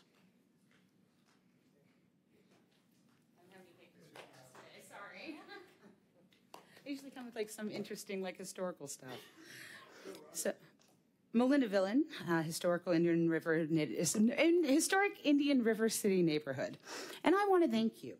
As I outlined last time I was here, the city made numerous mistakes in the determination of my original problem, and mistakes to our historic neighborhood have continued to happen, including what brought me here recently, you adding private property abandoned 80 years ago to your city street map as an unclassified street, and having city-owned alleys labeled as private property.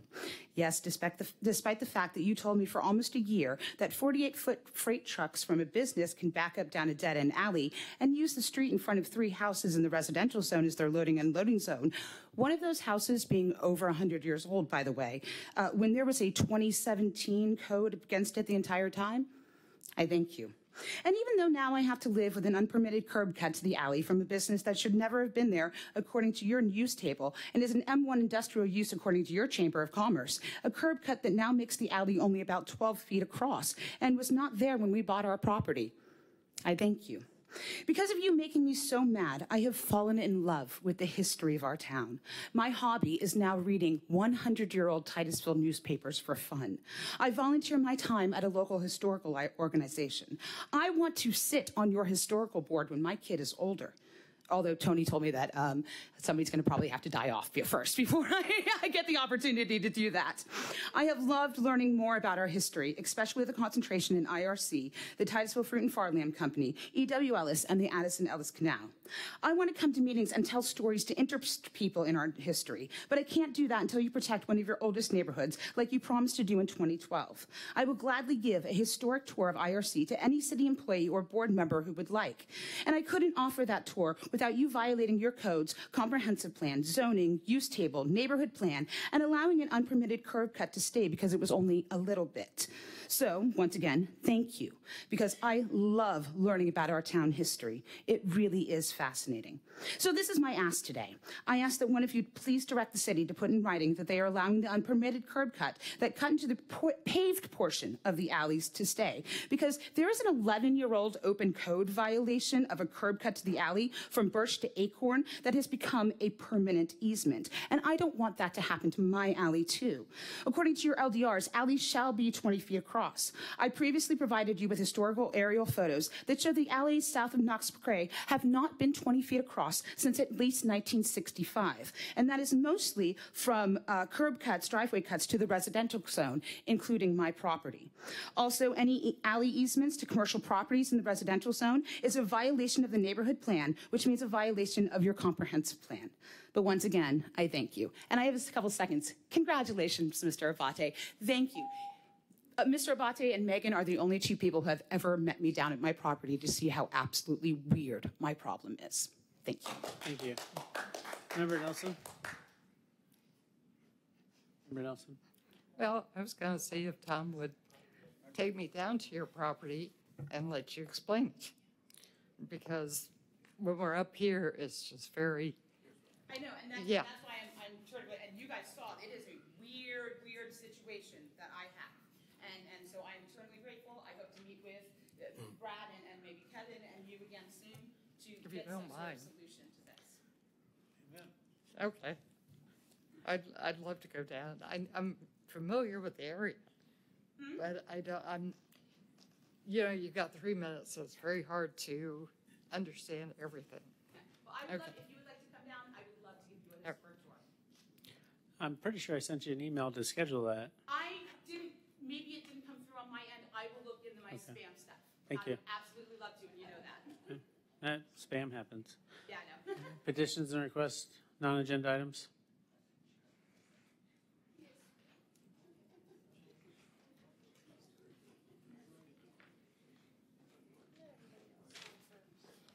Hi, Mary Harvey, Titusville, Florida. Mayor Connors and council members, I want to begin by acknowledging my last appearance. I apologize for my outbreak, but what started as a heartfelt, carefully prepared statement was reduced to a misleading video clip taken out of context and circulated online. That clip sparked hateful and threatening responses. I was body shamed, age shamed, and even falsely accused of being racist. For 4 days, I feared for my safety, for my children, and my grandchildren. I finally stepped away from the certain social media pages for my peace. Much of this stemmed from a so-called news page spreading fake narratives and misinformation. I'll be honest, I almost didn't come back. But I care too much about the city to stay silent. I'm a proud Titusville resident, and staying engaged, especially in difficult moments, is a part of what strengthens our community. I'm not here to dwell on the past. I'm here to ask this council to help protect the integrity of public comment and ensure every citizen feels safe and respected when they speak. That includes reviewing how the city records records and shares meetings. Right now, the official video and audio only focus on the speaker, not the gallery. During my last remarks, I was heckled from the back corner, but none of this was captured. Without that context, the video and audio become misleading. And when individuals in the gallery film selectively and share clips maliciously, it further distorts the truth. Amen. I understand recording is allowed, but there's an extenuating circumstances. I hope the council will consider the real impact this has on public trust and participation. Thank you for your time. If I have not used my full 3 minutes, I happily yield my remaining back to the council. Thank you very much. Petitions and requests, non-agenda items. Testing. Okay. Hello, my name is Pam Avery, and I do live in this community. I just want to thank the council members who stood up for the bigger picture. Even when it's been uncomfortable, that does take courage, and I do see it. And while I'm grateful for the progress, I also believe there's still work to do. Our city needs strong, steady leadership. Leadership that listens, leads by example, and stays focused on what's best for the whole community. And tonight I also want to congratulate our new city manager, Tom Abate. I believe he is up for the challenge and committed to improving transparency and helping the public stay informed. Let's give him that chance. As you know, over the past few months, I've seen concerning relationships between elected officials and individuals who've created division and chaos in our community. Speaking up about that isn't easy, but I can't unsee what I've seen. I respect that people have different beliefs. Disagreeing is fine, but no one should be bullied or attacked for asking questions or telling the truth. So many have asked me and Mary, what can we do? We've had a lot of outreach. Here's what I tell them. Support each other, build positivity, stay informed, learn how local government works, do your research, know who you're voting for, and know where your information is coming from. It matters. We're one community, and I don't understand how we've gotten to a place where people are so angry and hateful towards others. They don't even know. That's not who we are. I believe real change doesn't come from conflict. It comes from respect, from loving our neighbors and choosing to build something better together. I believe we can be better and do better together, or at the very least, respectfully. We don't have to agree on everything, but peace and progress are sure. We don't have to agree on everything, but peace and progress sure sound better than the alternative. Thank you. Thank you.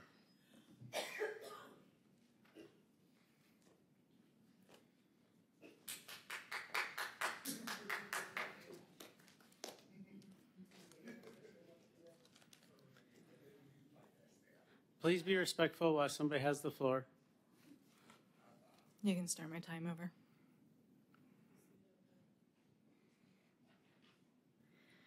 Reference has been made by a few of our council meetings turning into a circus and there being public dysfunction. I'm a resident and I will tell you exactly where I feel this dysfunction has happened. It's in grown men in powerful positions claiming that they have been attacked after they've heard the words that they didn't like. It's a 7.3 million gallon sewage spill that still there's really no accountability for. It's knowing who installed a critical pipe and remaining silent for years. It's the cynical act of apparent clowns deploying signs in the middle of the night to manipulate elections and unjustly implicate innocent citizens. Under that circus tent is also violations of civil rights, mine and other people in this very city. It is the lack of accountability when high-ranking officials quietly resign after events that cause turmoil in our city, only to go on and just resume their careers somewhere else. It's $50,000 spent on a city manager search, only to appoint an individual who does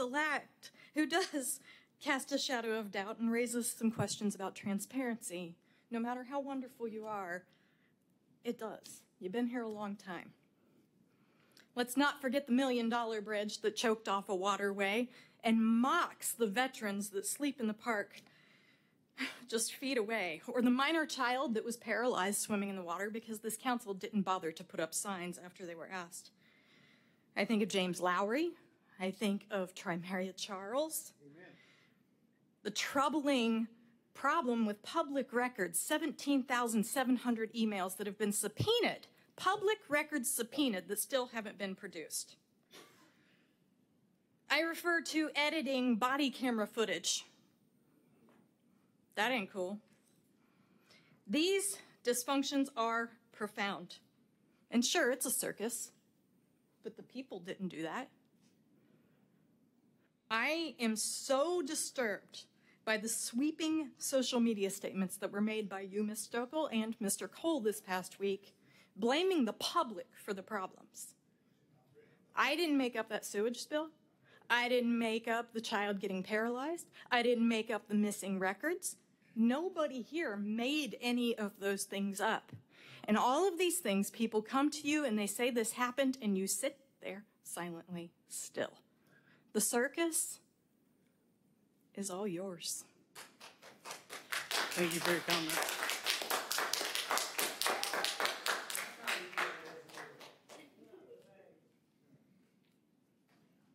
Seeing none? Okay, moving on. City Manager? Next is consent agenda items. We have 6 items.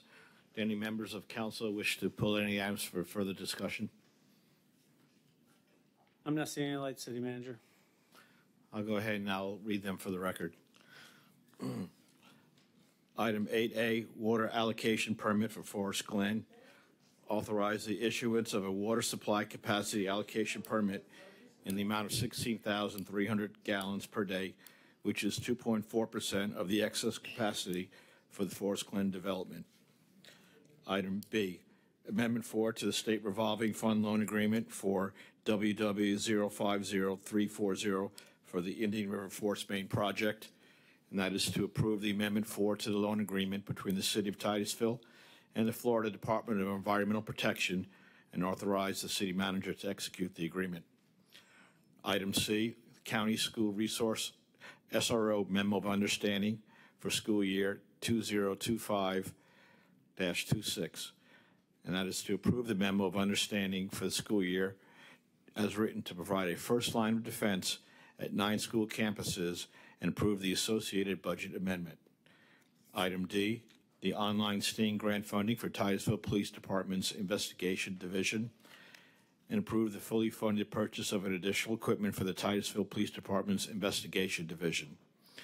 Item E, installation of a covered walkway at Fire Station 14. Approve the issuance of a purchase order utilizing Omnia Partners Cooperative Contract R210501 with Hunter Nepseld Company for installation of a covered walkway at Fire Station 14 in the amount of $51,702. And item F, use of forfeiture funds for the Titusville Police Department for equipment and National Night Out activities. Approve the requested use of the funds to purchase equipment to patrol areas not accessible by police vehicles and utilize funds to develop law enforcement and community relations. Thank you, City Manager. City Clerk? We have one individual, Stan Johnston. Stan, you're up for the consent agenda. Hey, John, give this to one.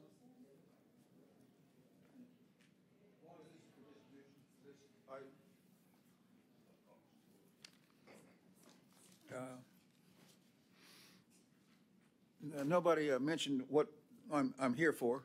It's the items on consent agenda. I'm asking for extra time. I have 8B, 8D, 8E, and 8F. So I'll begin first talking about something that you haven't done. You haven't read your emails. Your emails. You haven't read them. And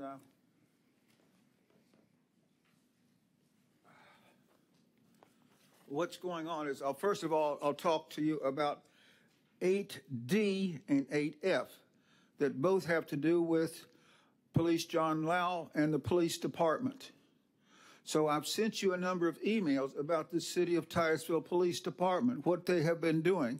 And some people just left who complained about, let's see, I wrote it down here. I don't see where they were. Oh, yes, I did. They complained about people should not be bullied and people should be should be respected. I'm a person who is bullied and I'm disrespected. I'm bullied and disrespected where? At work? At home? And at church. And if you would read it, you would understand what's happening to me and my family.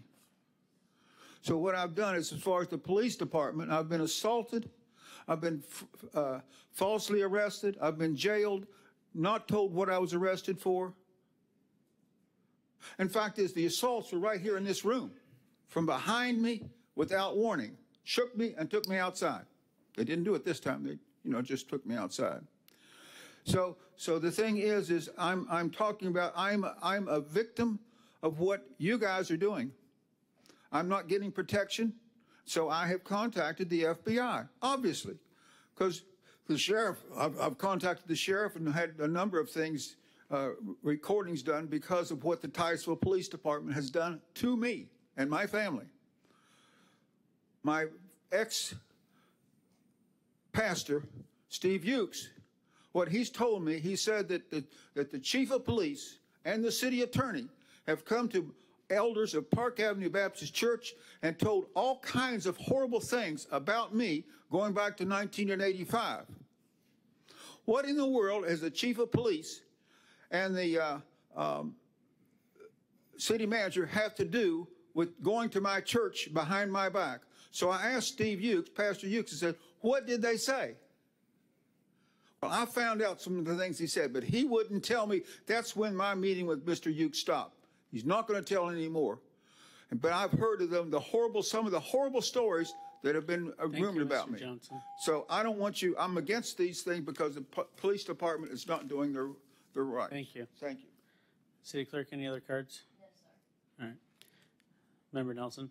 Move to approve consent agenda items A through F. Second. I have a motion and I have a second. I mean, without Herman here, it's a little weird, right? Yeah. I have a motion and I have a second. Any further council discussion? All those in favor say aye. Aye. All opposed? Motion carries unanimously. Thank you very much. Council, would you like to take a quick break? All right, we're going to take a 5-minute break and then we'll reconvene.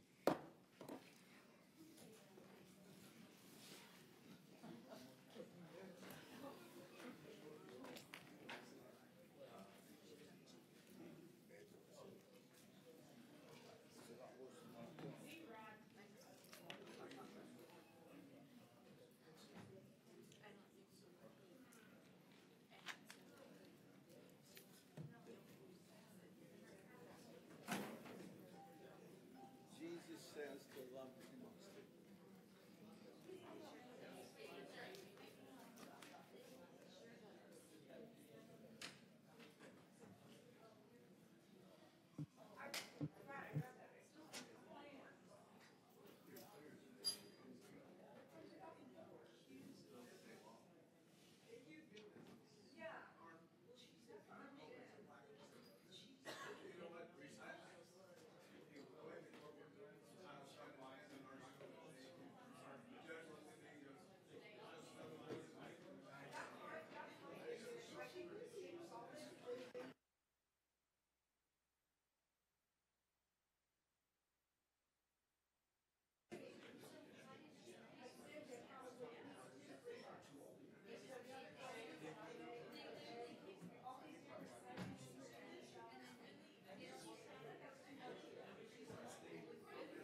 Test, test 1, 2.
Consistent with Florida building code requirements by amending section 6-56, construction permit required, inspection approval prior to use or occupancy, and 34-346, non-conforming structures, rebuild and repair, providing for severability, repeal of conflicting ordinances, incorporation into the code, and an effective date.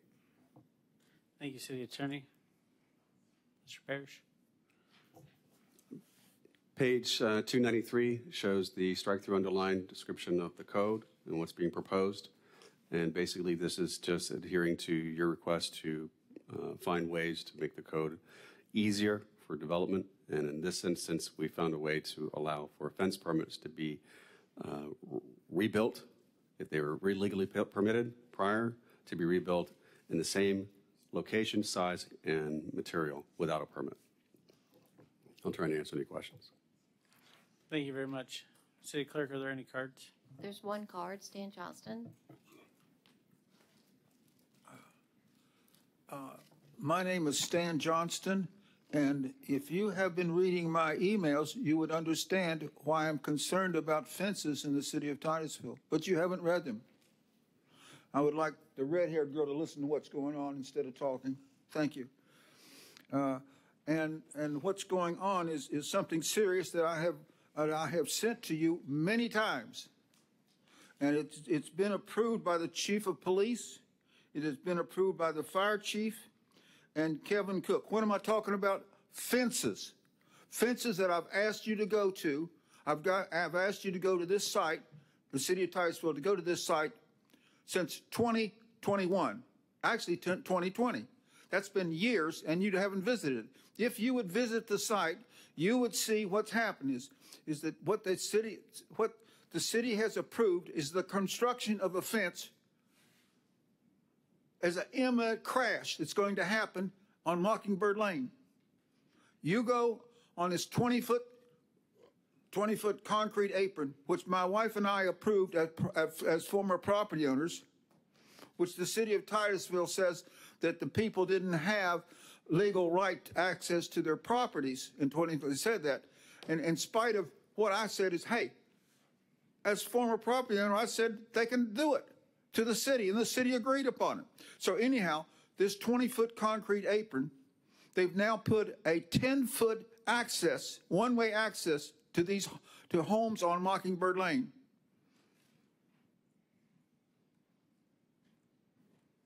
But it excludes the last house. If you would read it, in other words, and the fence is right in the middle of the road. So in other words, if you would do it, if you would be concerned enough, including Mrs. Moscoso, if you'd go out and look at SNJ Oaks, which had about 180 trees, and now there's either one or two left. If you look at that site and you would look at the fence there, you would see it has a double gate that's not shown on the survey. That's access to Mockingbird Lane. You would see also, if you looked at the plans, that the last house has absolutely no access to Mockingbird Lane. And you would also see the fence there is right in the middle of the road. It's a crash hazard. It's going to happen. Approved by the chief of police, fire department, I'd like more time, fire department, and even Kevin Cook. I cannot believe it. It's a good reason to contact the FBI, I think. This absolute police corruption, fire chief corruption, the city of Titusville corruption. That's what it is. And you guys won't even look at it. How long has it been out there? I don't know, about a year maybe. That fence is there. And do you look at it? No, you don't look at it because you avoid it. Thank you, Mr. Johnson. No, thank you. Thank you, Mr. Johnson. City Clerk, are there any other cards? All right. Member Nelson. Move to approve ordinance number 25-2025, fence permit. I'll second. Sorry, you just weren't quick enough. All right, I have a motion, I have a second. Any further council discussion? City Clerk? Yes, sir. Member Moscoso? Yes. Member Nelson? Yes. Mayor Connors? Yes. Member Stokel? Yes. Motion carries unanimously. Thank you very much, City Manager. Moving on to 9B is a small-scale amendment, application number 2-2025 5320 South Washington Avenue. And this is to conduct the public hearing and final reading of the three ordinances for the small-scale amendment application number 2-2025. And City Attorney will read the ordinances and first go over the rules of the hearing. Yes, one of these three is quasi-judicial. During the public hearing portion of this meeting, anyone wishing to speak on a quasi-judicial item must first sign a public hearing agenda card and sign the oath contained thereon, swearing to tell the truth, the full truth, and nothing but the truth. These cards are located on the table at the entrance of chambers and should be provided to the clerk. Those speaking in favor of a request will be heard first. If you have photographs, sketches, or documents that you desire for the City Council to consider, they must be submitted into evidence and will be retained by the city. Please submit such exhibits to the city clerk.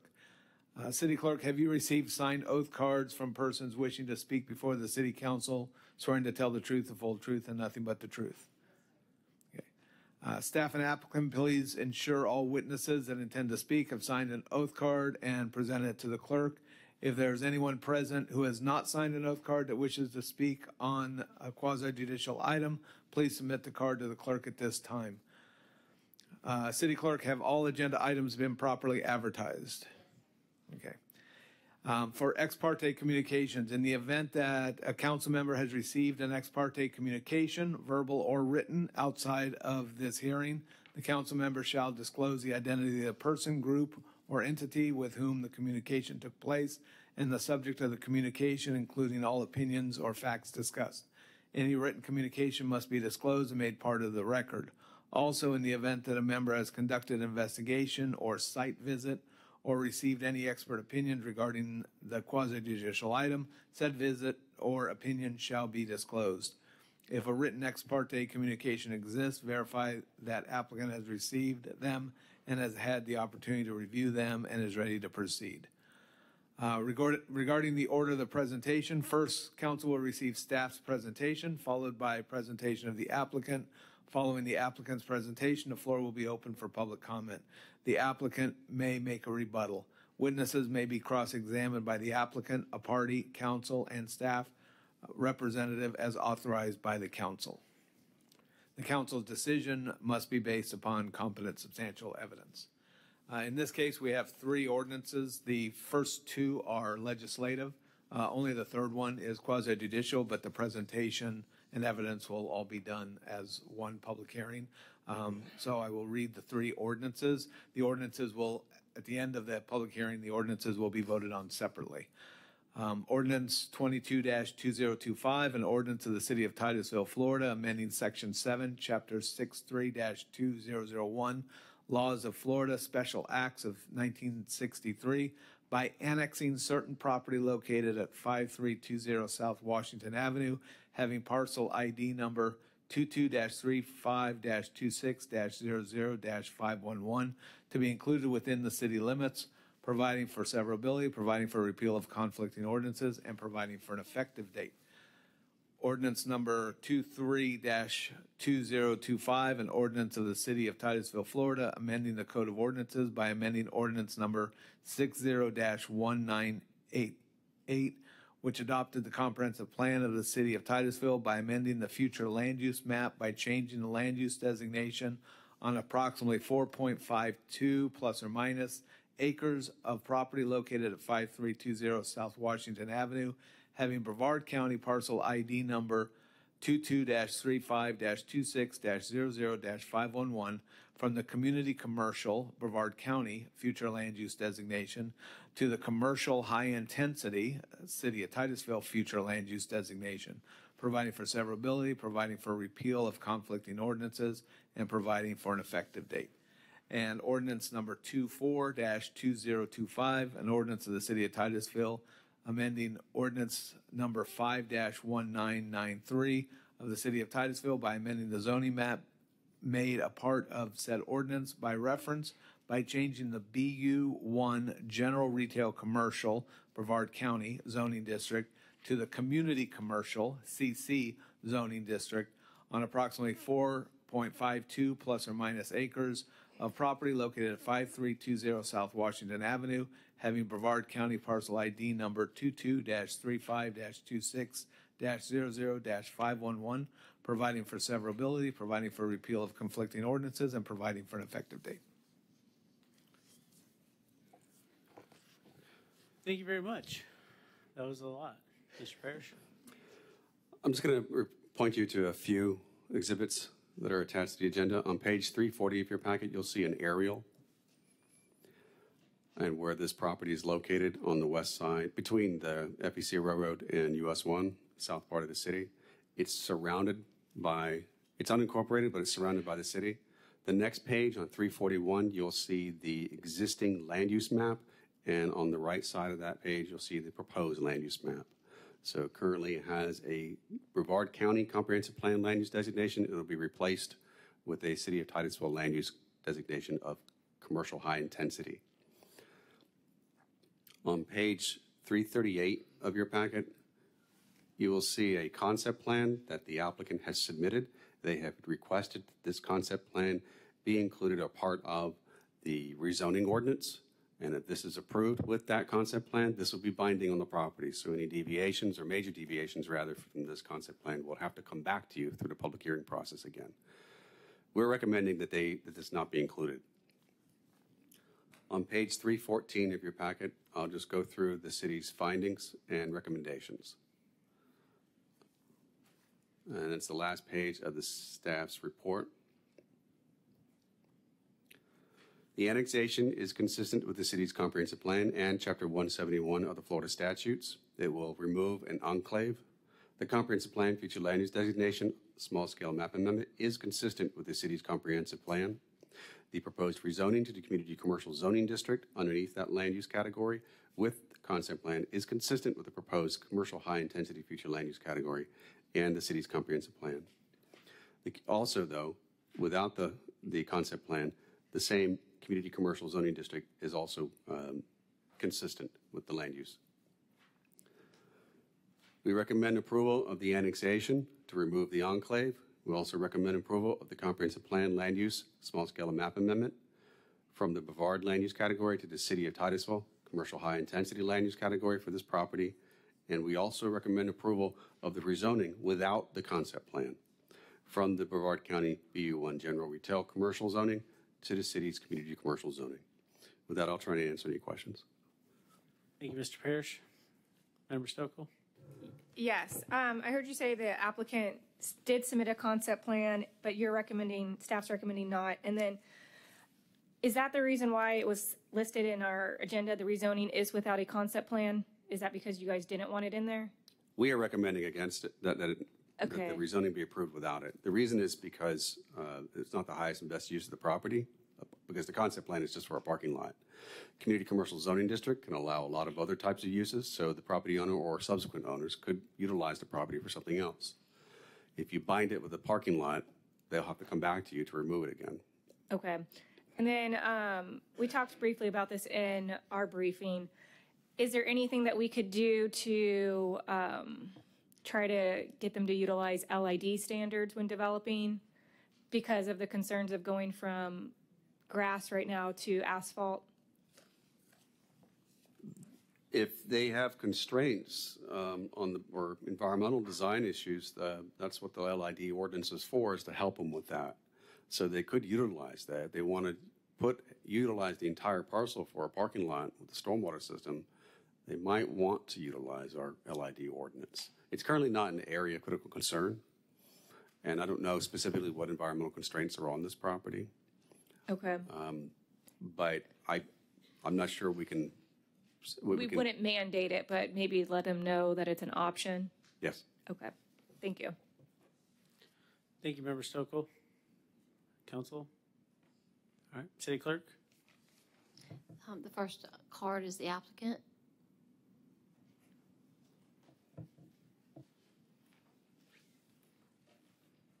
Good evening. I'm Michael Watuniak with Engineer Permits, Inc. I am the engineer of record and the applicant for this project.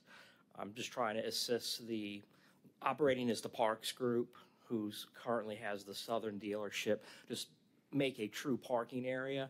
At this particular point, we appreciate you taking out the concept plan, but that is what we're going to initially go in with, because right now, if you drive by it, it's just not the ideal situation for all the inventory they have.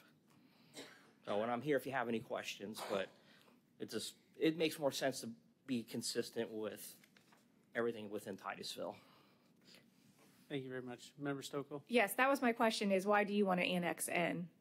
So right now, the southern portion where they've been operating that dealership for 30 plus years is City of Titusville. And to be consistent and make it one parcel, you can't utilize where the north side is Brevard County, the south side is obviously Titusville. So it's cleaner just to bring it all into within the city. Okay. No. Thank you. Any other questions? I'm not seeing any. Thank you very much for your time. Thank you. City Clerk? The last card is Dan Johnston.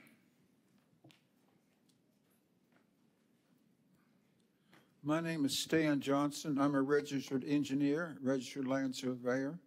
My surveying license is inactive. I would like you to listen to what I have to say. There's something missing on this review. It says that Christy Anderson made the review of this. There's something missing. Perhaps Mr. Parrish could tell you what's missing. What did staff intentionally miss on this review? Anybody want to guess?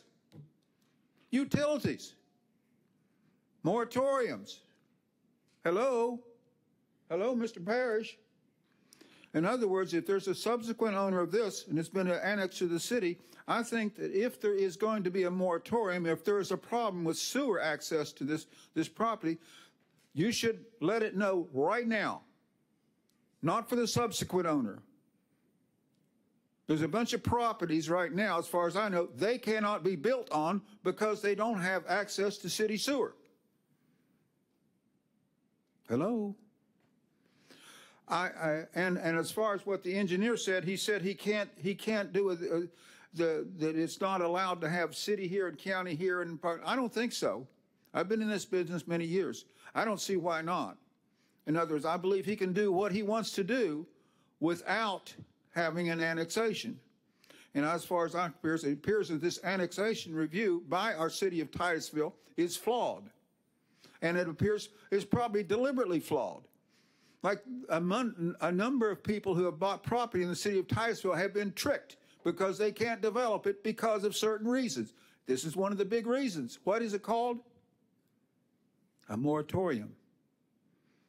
There's a bunch of places in the city of Titusville, along that stretch on US 1, they cannot build because of the moratorium that you do not announce, that you could secretly give to this property owner who has property in the county. I'm not going to say it's up to you to make the decision, but as far as I'm concerned, this is another trick that the city deliberately avoided the utility concern for this annexation. May I have 5? And if you have extra time, I'd like to hear some comments to you guys about what's going on. I think you should ask the question to Mr. Parrish, what happened to the review of utilities? Go ahead and ask him. I'll ask him. Brad, what happened to the utilities?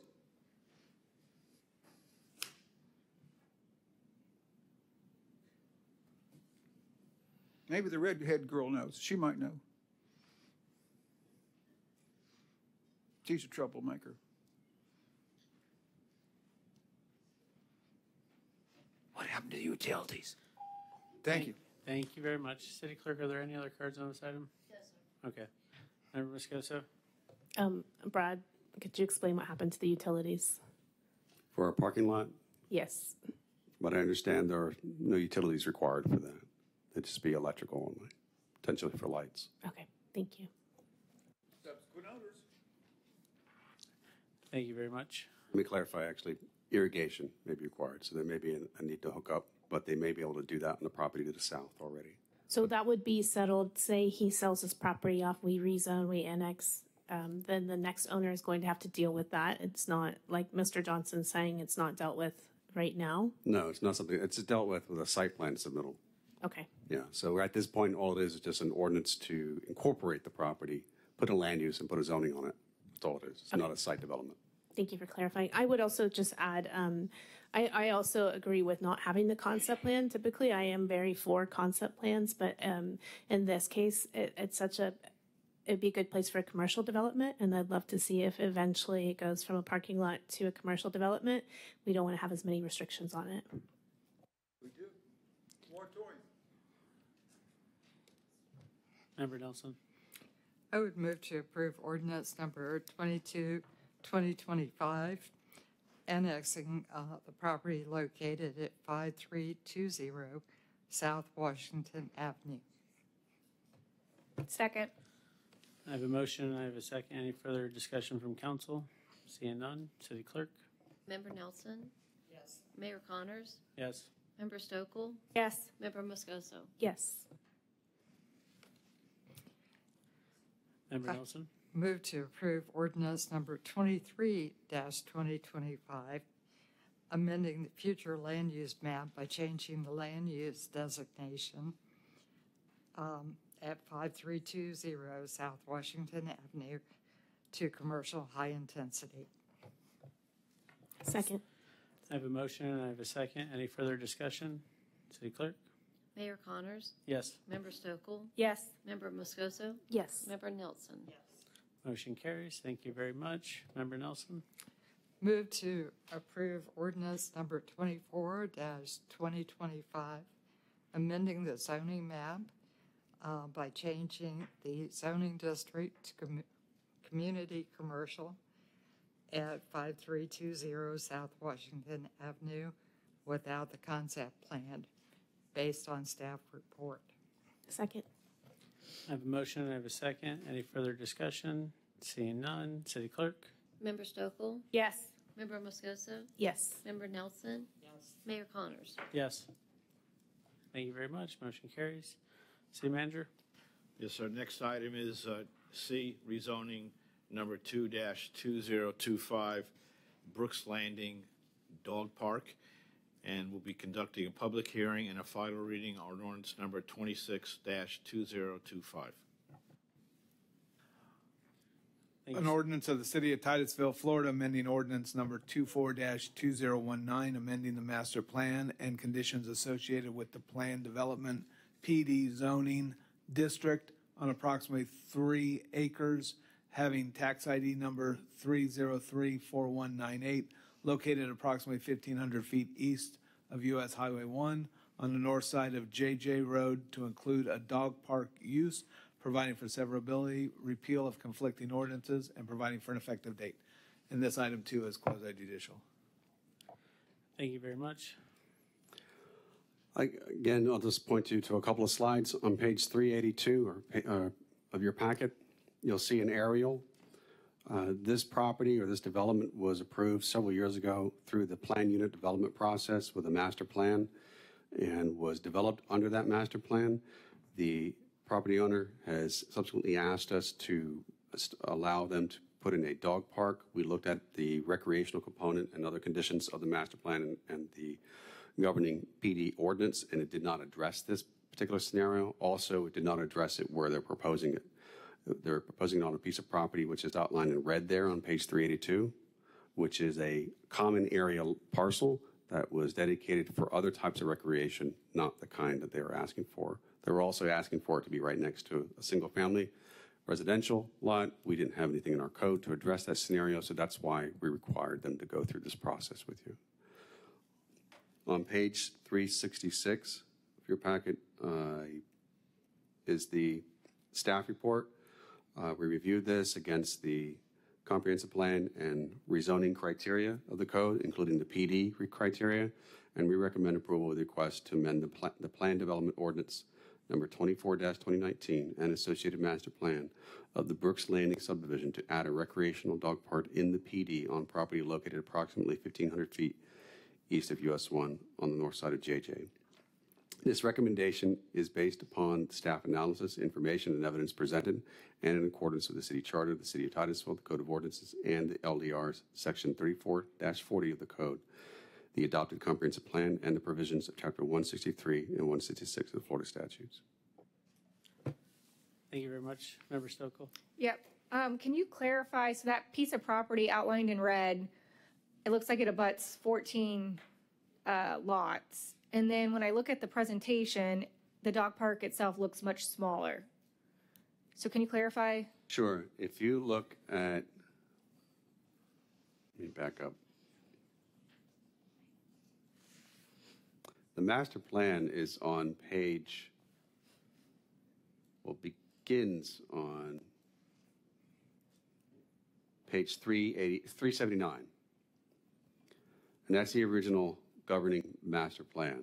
And you'll see on there, I don't know if you can orient it, you'll see JJ Road is on the right side, or right down north-south, or going up and down, rather, on the page there. The main entrance to this subdivision, that piece of property immediately on the left side of that main entrance is what the applicant is proposing for the dog park amenity, right near that entrance. So and that's the only spot. So what, but are we rezoning a whole strip to be able to allow a dog park? No, we're going through a rezoning process because that's the process necessary in order to amend the PD conditions. So it's not rezoning the property. Okay. It's just the process in order to get this on there. So the applicant is proposing to put this dog park amenity right there in that piece, that portion of the land. It just happens to be on a common aerial parcel that's very large. But if you look on page 392 of your packet, you'll see a detail of what they're proposing, the fenced-in area. So it's not a large area. Right, and I guess that's my thing. So if we were to approve this, are we approving the smaller area? Like, that is what I saw, 392, and it looks like this will probably be just next to one lot versus the red outlined area looks like I would be approving a dog park that's right behind 14 lots. Take a look at page 381 of your packet. That is going to be an addendum. That exhibit B is going to be an addendum to the PD ordinance and a master plan showing where this recreational component is going to be. And you can see there, they're only proposing it there where I described, near that entrance. So this would be part of that PD So, ordinance. okay, if I'm looking at that, then it won't be next to any lot, then, is that correct? They'll be next to a lot, but not immediately, right up at butting it. Will there be a buffer? Do you know? You can see, if I can zoom in, there between the fence, the proposed fence, and the lot, they're saying it's going to be 23 feet. Okay. At the closest point of the fenced-in area to the residential lot. Okay. That makes me feel better. I also appreciated how the presentation started with dog park, basic option, and then it had a picture of a house. That was funny. But yes, now that I feel a lot more comfortable with approving this, knowing that, so thank you. Member Moscoso? Yeah, Sarah, Member Stokel, I had kind of the same question, and I spoke with Brad about this, about perhaps adding a condition to add a vegetation buffer for the sound. And also, I look at this picture and it just looks hot. So adding any type of shade or anything we can do just to make it a little bit better. But especially for that single family home next to it, if we can add some type of sound barrier through, vegetation, I think that would be great. So a condition included here that it be some kind of hedge. Okay, then I would propose a 6-foot hedge. That works for me. Okay. Yeah, that would work for me too. And I do like the option of the shading because I think that's the number one complaint I get about our dog park here is there's no shade. So if there is something we can do for that, I would be in favor as well. Then are you asking for some kind of structure or a tree in that area or next to it? I think a tree would be nice. I mean, we're always trying to plant more trees. And if you go out to that property, it was clear cut. So I think that Well, they have a landscape plan they're supposed to adhere to. So, yeah, I think that they'd be great to have, in my personal opinion, a tree. Do you need specific clarification on how much shading or? If you're asking for a tree, I would recommend maybe an overstory tree to be planted between the residential lot and the fenced area. And that it will probably grow into an area where it will have a canopy that will cover a portion of the trunk. Yeah, that's what I would prefer, something that would have a tree canopy Okay. versus an actual structure, if possible. Okay. If it's not feasible or there's some kind of condition on the property there, then they'd be allowed to go forward, come back to you to remove that, or a variance or some kind of relief if that's not, or maybe some other location. I guess I really don't want them to come back. But if staff determines that that's not feasible, then I would be okay with something that is a structure. But I think the first choice would be an actual tree or trees. What if you just said a tree, shade tree, overstory shade tree, and without specifying where it is, but somewhere in that area?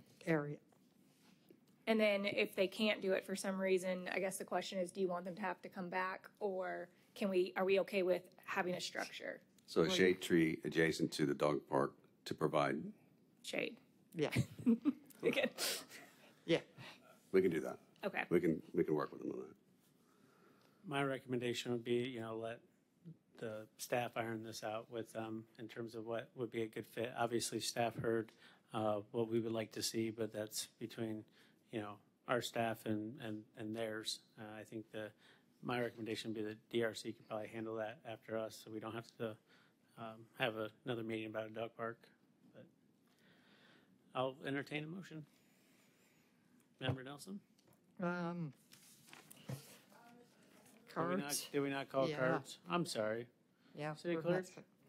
Susan Canada? I was so enamored with the dog park and stuff. I apologize.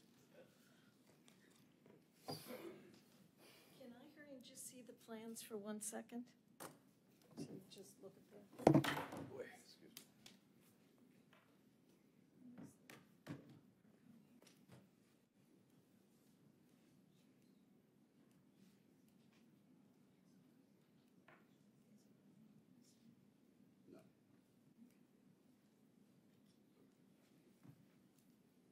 Hello, Susan Canada of Titusville, and as we all know, I was on the referendum committee for Marina Park with the dog park.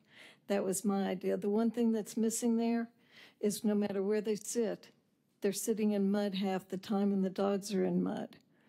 Instead of a tree, those people love to see something more pavilion style with a picnic table and chairs or something. I don't know about this dog park, but I know about that one. Also, is this something meant to replace a second park at Marina Park, or is this something different? This is something different. Okay.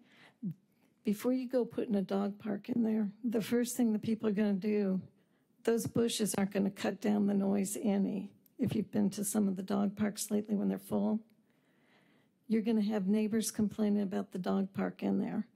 Also, the first dog that gets out on their way there when they take off the leash and everything, if it should get out or somebody opens the gate, you're going to have it running on US 1 with possibly a child running right out there after it. I don't think I'd be voting for something where there's a chance of an accident, complaints later on, and it just seems useless. I'd find a second dog park. If it doesn't work out at Marina Park for the BX bikes, I'd put the second dog park in there. Also, if I can ask, how come if that's meant for the BX bikes or whatever it's meant for, why is that the only parcel at Marina Park that the county isn't maintaining, that the city's supposed to be mowing and maintaining? Is right where that ball field's left. Does anybody know the answer? I think I'd be finding out why you're paying for it instead of it going with the county.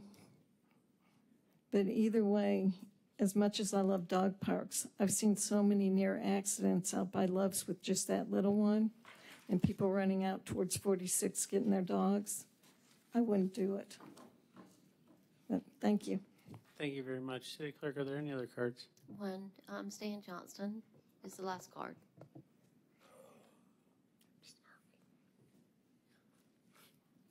Stan Johnston. I have relatives in this area that have been to the meetings in 2019 when Sarah Stokel and Jolene Nelson were here, and that's 2019. Whoa, notice this. It says 2019. In fact, those relatives were there, and they witnessed what happened at the public meeting.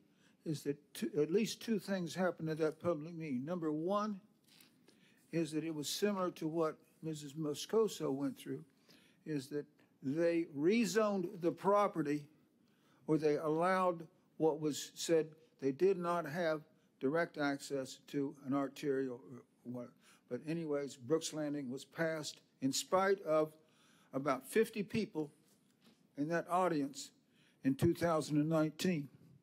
They were overridden by at least Jolene Nelson and Sarah Stokel.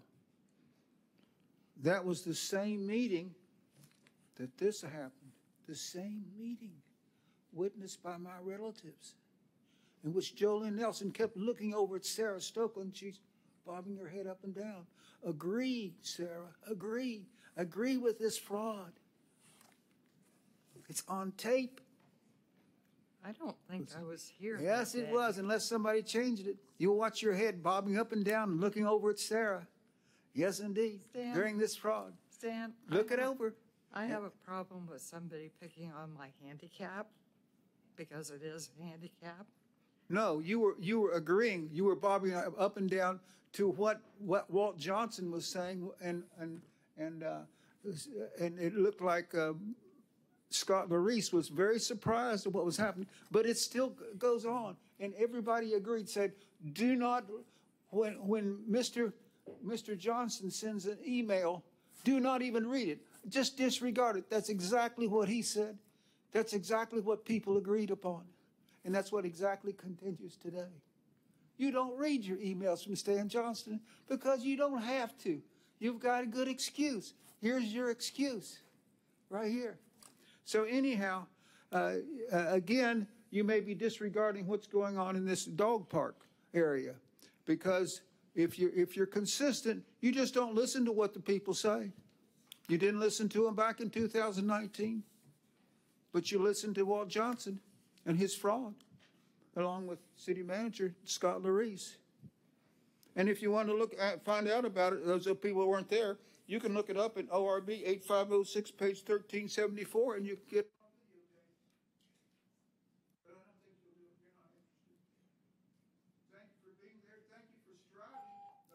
Thank you, Mr. Johnson.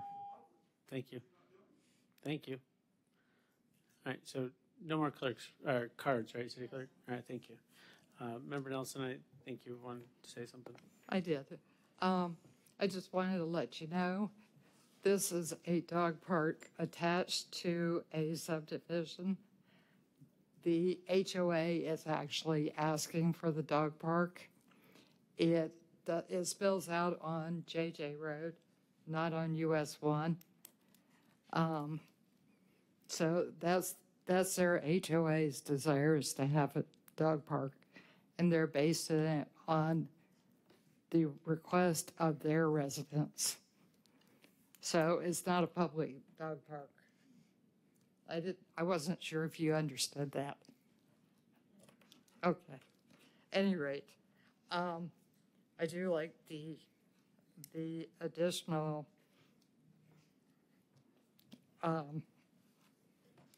specifications of a shade tree, overstory tree within the dog park, and as an alternative, a shade structure, and a 6-foot hedge between the dog park and the home.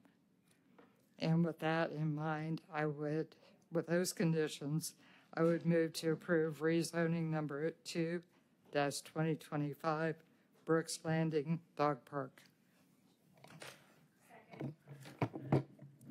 I have a motion and a second.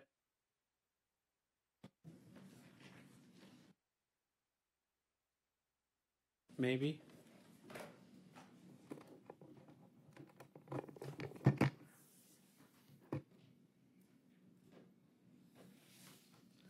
All right, I have a motion, I have a second. Any further council discussion? Seeing none. City Clerk? Member Moscoso? Yes. Member Nelson? Yes. Mayor Connors? Yes. Member Stokel? Motion carries. Thank you very much. You have to move, Sarah.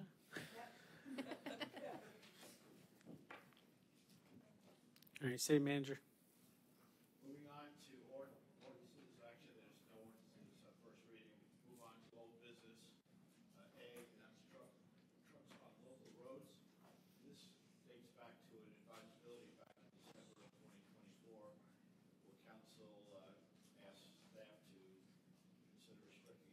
equipment for having access to residential areas, and discussion included concern of moving of delivery trucks, limiting to construction vehicles, etc.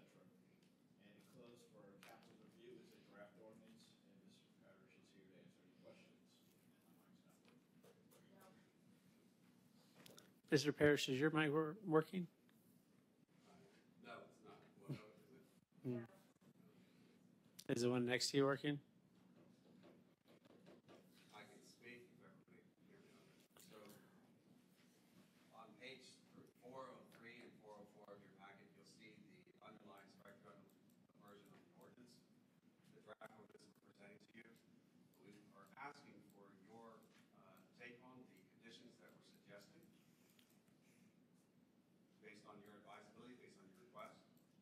So you'll see some language in there related to the definition, some definitions, authority, and purpose, and some considerations and guidelines and establishment of zones. So basically, the way this is written is that if we identify a particular local road that should be restricted in some way, that there would have to be a resolution approved by City Council. That was based on an example that was provided to you. There were several examples provided to you by former City Attorney Richard Broom, and one of them is what we used for this draft ordinance. This is the one part of the ordinance. The second part is there's an attachment here, which is not included in this draft ordinance, but we can attach it. We can include it, and it has to do with the construction site. So when we get a plan for construction, we'll ask for a circulation plan for their trucks on the property and ensure that they are utilizing the appropriate roads to get access onto their property and for construction only. And that they have to use some other secondary access, which is a local road, that would have to be reviewed by us through that construction permit review. So those are the two main parts of this request, this ordinance ultimately, and we would like your opinion on this and any direction, including whether you would like us to go forward and advertise. Thank you very much, Mr. Parrish. I believe that, we could help protect the nature of our infrastructure, especially on our local roads, if, we discouraged folks from using that. I know, Sarah. Just raise your hand and I'll call on you. Member Moscoso? I'm sorry if this is already in there, but are there hours that are restricted for this, construction coming through a local road? Is that included? No.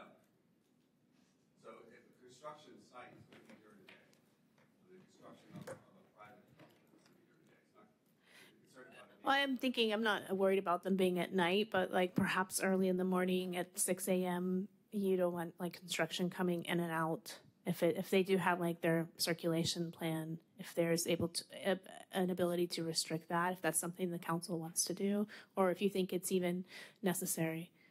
I'm not sure it's necessary. Typical construction sites does start very early. They do probably not 6 but about 7 o'clock, I would anticipate. So you'll start to see movement at that time, and they'll probably finish probably mid-afternoon, typically.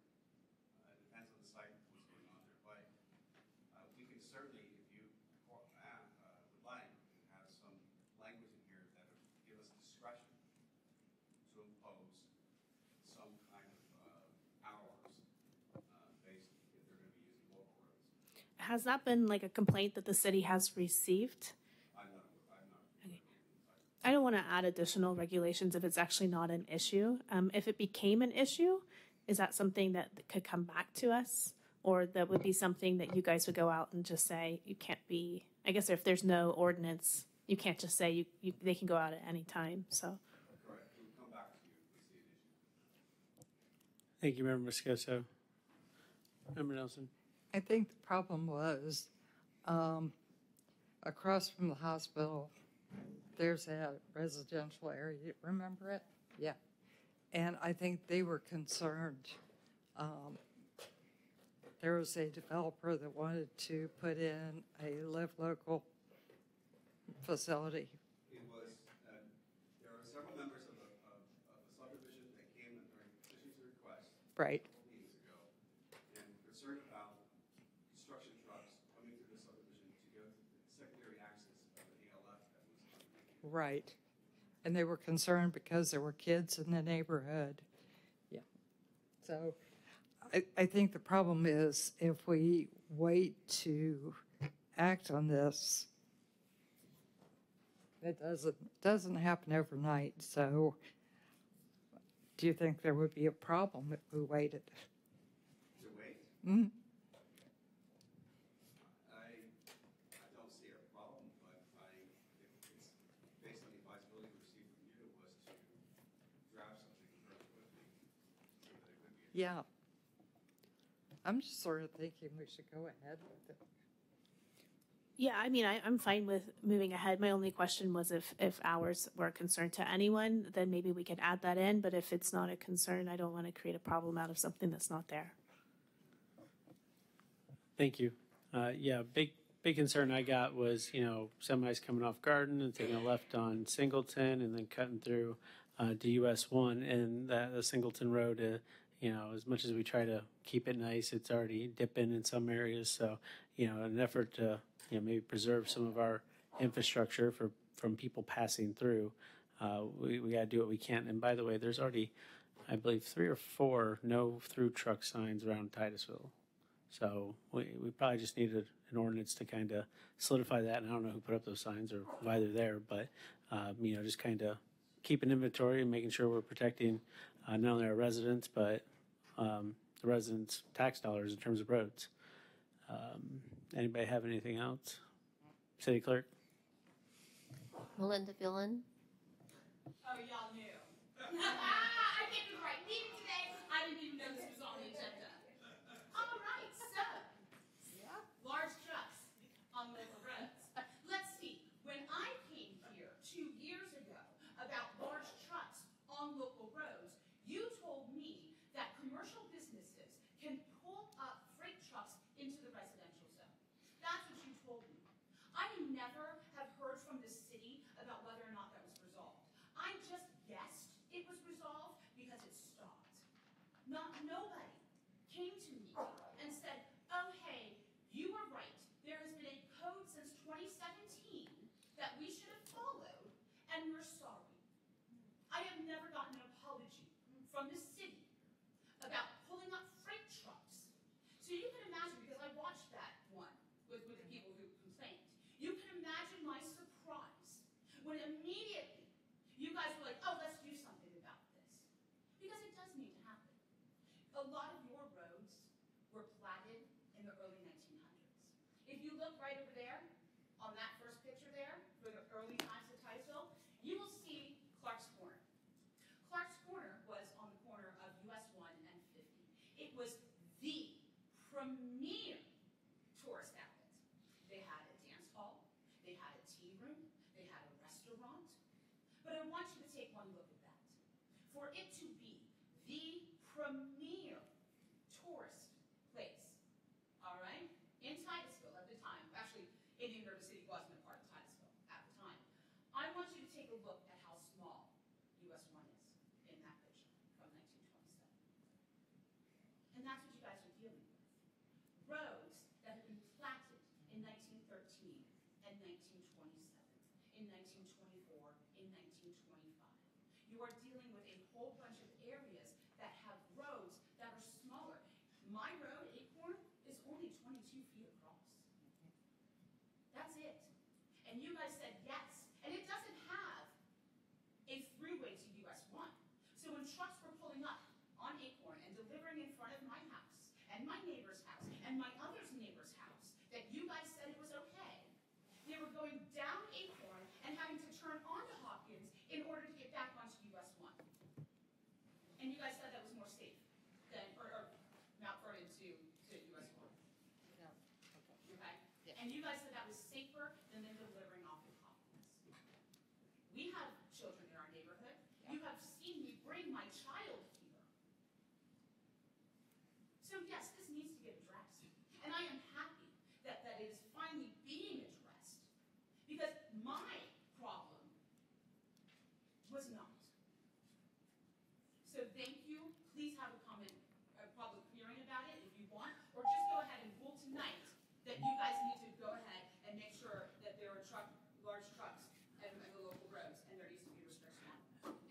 Thank you very much. And, just point of information, 2 years ago, half of us weren't on council. It's a different council, you know. I got you. I understand.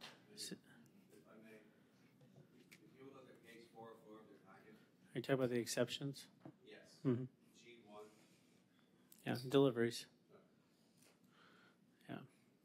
City Clerk, are there any other cards? Kathleen O'Rourke.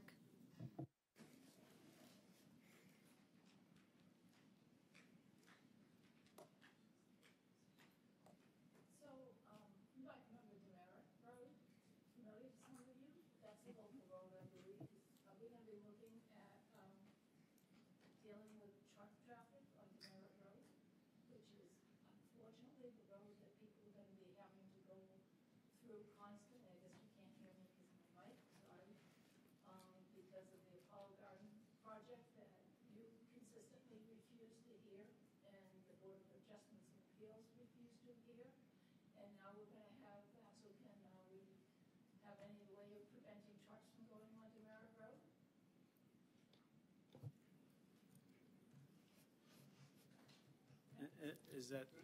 Is that the only question you have? That's my question. Okay. Well, if you yield the rest of your time, then I'll call on Member Nelson to answer your question. It makes an exception for a truck making a delivery or providing services to or from a location in or abutting the no-through truck zone. So there's an exception. You can't stop. As you might recall, this is where you all did wrong. I'm just gonna be honest with you, and I'll tell you when I think you do right, when you do wrong. And nobody would take this hot potato of should we have permitted Apollo Gardens to be at the end of the Merritt Road, which goes against the city code. Amen. And I wish that somebody would come up and actually look at that. And the Board of Appeals turned it back to you, and you all just, so I'm just reminding you. I know. Yeah, well, it's a real serious problem. I know. It is. Thank you very much. Can I have a motion? We have Or one more card. Sorry, City Clerk. Stan I Johnston. forgot to ask.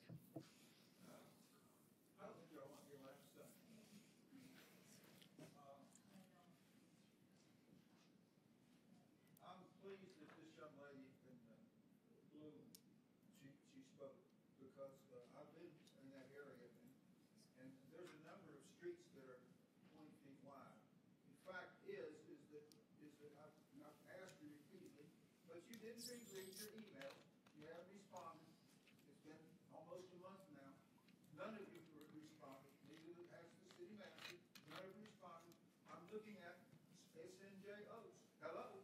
Hello, I've asked long before Ms. Moscoso came here, and before Mr. Connors came here, go out and look at it. If you look at it right now, it's a 20-foot apron, goes down to, it was approved by council in 2021 to be 8 foot, changed from 2-way to 1-way. So now we got, and I want you, when Brad reviews this ordinance, what is he gonna look at? He's gonna look at a 10-foot access now, which the fire department says it's acceptable because city codes, it's a minimum of 20 feet. That's the fire chief said that. Minimum city code, and I'm gonna send it to you today about the minimum fire code. This has to be 20 feet wide. So you're breaking all kinds of violations. You're not listening to me. You're not reading my emails. You're not responding to my phone calls. It's been almost a month. All of you present here, including Mr. Abadi. I think I'm ashamed of you. So this is another example that, in other words, this item 11A, you're not doing your job. In other words, SNJ Oaks has been sitting like that for what? Since 2021. That's about 4 years. And you still haven't looked at it. It's shameful. Shameful, all of you. Unashamed. Now, I did have Mayor Diesel looked at it. Joe Robinson. Joe Robinson looked at it. But none of you guys looked at it. And they were so ashamed when I showed that to them, they wanted to get out there quickly. But they knew it was wrong. Ask Diesel.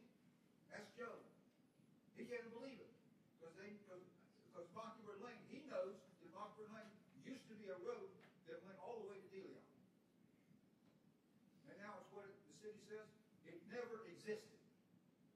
These houses do not have access, and right now the design is no access to this house, last house on Mockingbird Lane. That's foolish. That's nonsense. It's illegal. That's a good reason to call the FBI, because you guys are doing absolutely nothing. It's dishonest. It's illegal what you're doing. No thank you. Thank you, Mr. Johnson. City Clerk, are there any other cards? All right. Thank you very much. City Council, what would you like to do? I would move to direct the staff to schedule the public hearings. Second with a discussion. I have a motion, I have a second. Member Stokel? Yeah, I do just want to clarify to Melinda's point, to be aware when this does come back that we do have an exception in here if it's making deliveries, which was a. It should be to the property that it has that business delivery from. That is the on-street parking. Okay, so. Okay, so I just want that to be clear when this comes back before us. Because that's what your on-street parking code that's been there since 2017 has said, is that in order to get a delivery, a large freight truck or larger truck delivery to the residential zone, and this is just dealing with the residential zone, is that it has to be to that property that they have the delivery to. So if they're pulling up in front of my house, it has to be a delivery for my house. Mm-hmm. Yes. So if that carve out is there, it completely makes sense 100%. And I don't even mind, like I said, my thing has never been them driving over. It was always just them parking where they don't belong. And it was they didn't belong. Okay. You know, so if you still have those same carve outs as what the 2017 on-street parking code say, all of that what the 2017 on-street parking code says, I'm 100%. Okay, thank you. Thank you for your comments, but I'd like to, reiterate, please wait till you're acknowledged by the chair. I get it. We're all passionate. Does that answer your question, your discussion? All right, thank you very much. I have a motion, I have a second. Any further council discussion? Question. I guess there is discussion. Brad, is that going to create a conflict? Because I'm not seeing, this is basically no through truck zone, but you could have a truck in the area to deliver. But it's not saying to a residence. I don't think this ordinance is going to change that situation. So you can't stop to do a delivery and just park in the middle of the road when it's going to be unsafe. And an arterial, like Hopkins Avenue, Yep. an unsafe place to park a delivery truck to do deliveries to adjacent businesses. So if it is available, you should do it at a roadway that is closest to it. And so potentially that local road, Acorn, may still be the place where that business will deliver to. Okay. All right, thank you very much. Any further discussion? Seeing none. City Clerk, call the roll, please. Member Nelson? Yes. Mayor Connors? Yes. Member Stokel? Yes. Member Moscoso? Yes. Motion carries. Thank you very much. Thank you, Mr. Parrish. City Manager. Moving on to 11B, the flash vote survey. Recall 2 months ago we had our first flash vote. That subject was the Harrison Park property, and we received some good input. We had 49% participation. So second in the series of 6 flash votes, we're asking council to take a look at the 2 proposed surveys and determine whether you want to do both or just one, or if you want to do any editing. And our goal is to send 1 survey out every other month. And this is the second in the series. Thank you very much, City Manager. City Clerk. Kathleen O'Rourke? You can't have an epidemiologist not talk about this. Okay. 49% of whom, sir? Of the 450 people that registered. Okay. Who volunteered to be in the survey? Right, correct? volunteered, yes. Okay. Reminder, because I gave that nice talk before, explained to you that volunteer surveys are not representative, and the first thing that Andrew said after I finished, well, it's a representative survey. No, it is not. It is a waste of your time and resources because the people who volunteer to answer a survey, any survey, are very different from people who are selected randomly and invited that way. And so this is a total waste. And it doesn't matter how well this survey is written, it's not worth the paper it's on. You need, if you want this, you need to do it in a different way. You need to identify people, ask them to participate that way. You don't just base it on self-selection. It goes against everything I have ever known as an epidemiologist and biostatistician. Thank you. City Clerk? Stan Johnston.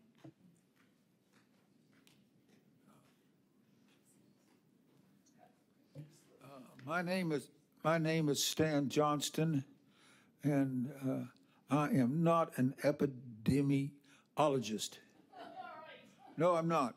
But I've listened to this lady talk, and it sounds like she makes some sense because I had to take statistics, and that's one of the things she's talking about, and representing surveys and misrepresenting statistics. In this case, the city of Titusville is obviously misrepresenting statistics, and that is proven by, since June the 25th, none of these people, including Mr. Cole, who's not here, none of these have returned my phone calls, my emails, even though every day I have talked to Christine Matthews or equal when she's not there.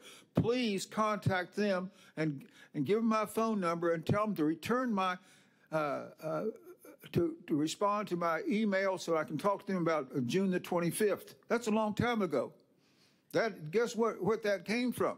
That email was sent to. Who was it sent to? Did anybody know? That went to Trump and the FBI, and you still haven't read it. What's the matter with you guys? You don't listen to me. You don't. So hopefully something will happen. Where did it go to? Anybody hear that? I don't know. Sarah Stokel, maybe she's doing something else now, but anybody's listening to it went to Trump. And not only the Florida governor, and also Aaron Watkins, and also Will Shiner, the new state attorney.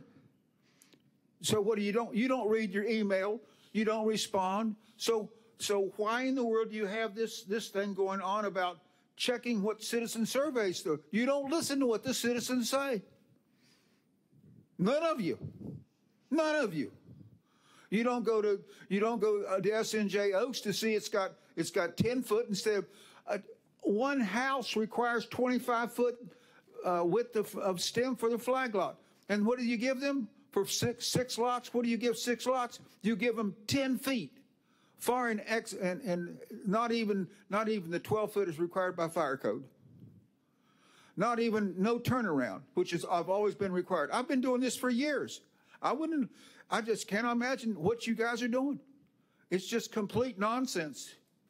No sense at all. Against logic. How would you have 6 lots and one of them can't even get? Right now, they cannot get to Mockingbird Lane by using your rules. And you're not listening. You're not reading your emails. All right. Thank you, Mr. Johnson. No, thank you. All right. City Clerk. City Council. Member Nelson.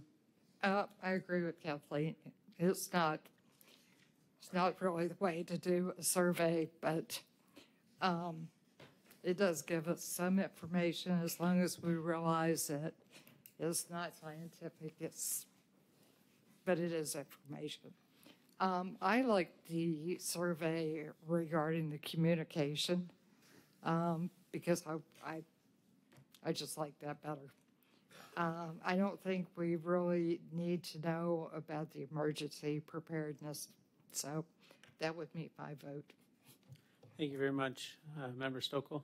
Yes, similar comments, and yeah, I know it's not a perfect method. My hope would be that it starts to gain traction. They're quick surveys, and as people start talking about it, we'll get more of a pool. And what I always say, it's not the sole thing we're looking at, but it's a tool to help us see more opinions. I would agree with Member Nelson. I would personally like to nix the emergency services. I like the communications one. And then I was looking through some of the other examples they had for future ones. And I would like to see maybe in the future one on growth, one on budget priorities, and one on our trash service. Probably in that order. But I think starting with communications, I would like to do that, and then maybe revisit something related to growth, budget, and trash. Thank you, Member Stokel. Have anything? All right. Member Nelson. So I would move to approve the communication survey and ask that we get something on either growth, budget, or trash to follow up after that. I'll second. I have a motion and I have a second. Any further discussion? Seeing none, all those in favor say aye. Aye. All opposed? Motion carries unanimously. Thank you very much.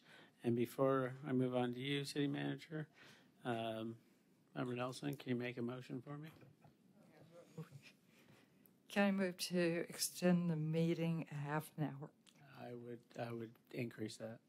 45 minutes? I would increase that. I'd say 11:30. 11:30. And I'll second. All right. We have a motion and a second to extend the meeting to 11:30. All those in favor say aye. Aye. All opposed? Motion carries unanimously. Thank you very much, City Manager. Moving on to new business. Next item is the proposed tentative operating millage, and we have our finance director has been waiting patiently in the wings to explain this item to council. Good evening. Is this one working? Okay. So there's two steps to the process tonight. I'm going to ask you to set the tentative millage rate for our FY26 budget and to approve the two dates that we have that are established for our first and second public hearings. I'm available to answer any of your questions. Thank you very much. Any questions? City Clerk, any cards? One, Stan Johnston. Hand out the card, please.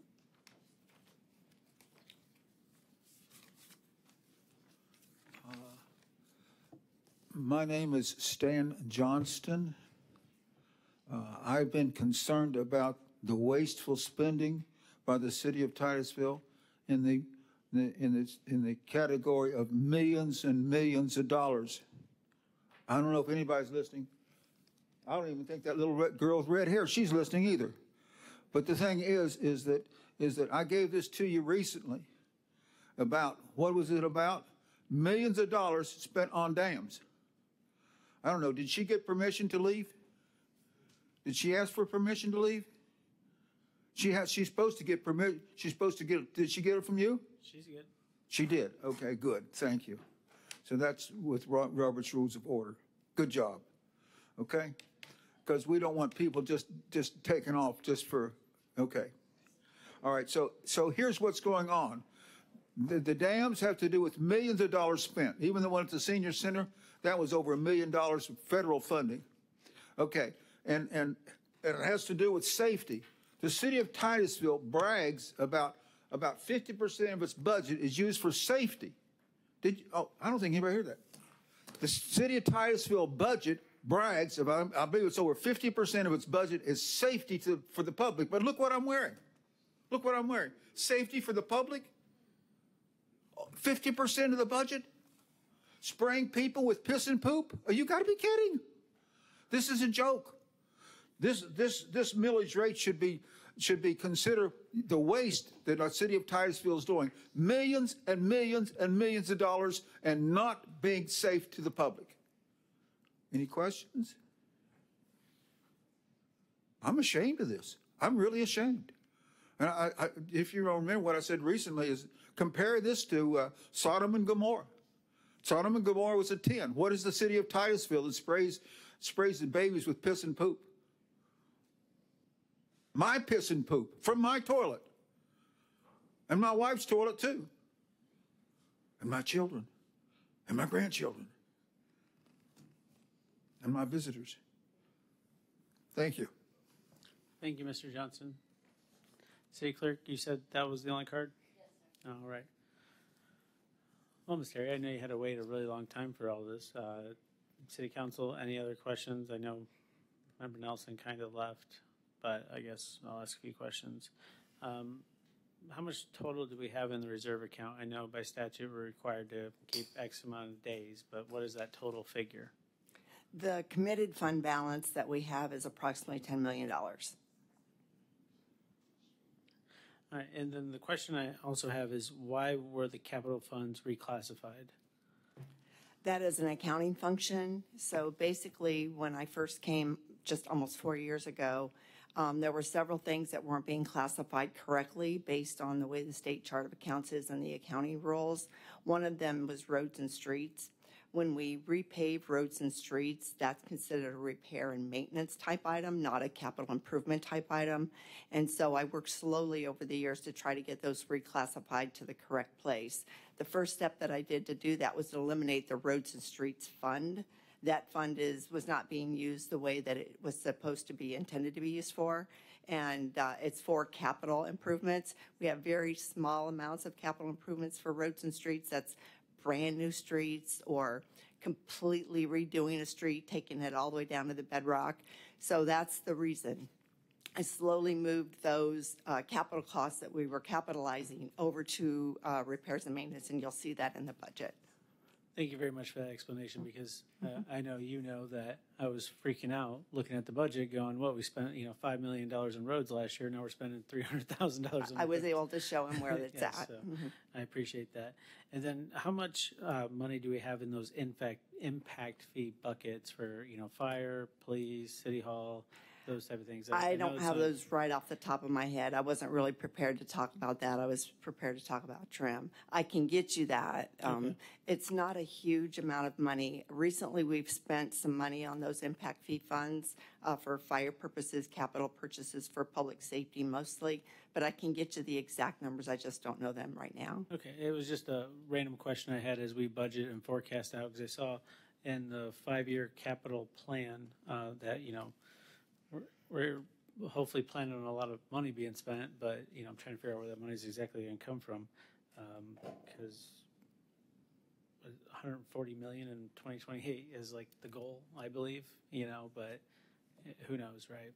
So that's why I was just curious as to what we've been accumulating over the years.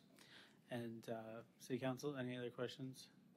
Oh, thank you, Member Stoffel. No, not necessarily a question, but in your budget book, if you guys look at page 2, you can kind of see the history of the millage rate back from 2017. And so we've definitely been on the decline, which I appreciate of staff.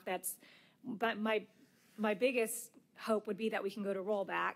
But if we can't get quite there, to continue lowering the millage, if we can get below 5 at some point before the 4 years is up, that would be great. Because that's something that's been important to me is as we add more housing developments and we have more people paying into it, we can continue to lower it. So I just wanted to draw attention to that and thank staff for working really hard on it. Yes, thank you very much. One thing that I would like to see happen for next year is I feel like, as somebody who's new to this, I feel like the order is a little backwards because we set the tentative millage, but then we come back for a workshop. I feel like the workshop should come first, because let's say everybody in Titusville, I'm not saying they're going to, are going to come in and say, spend money on this.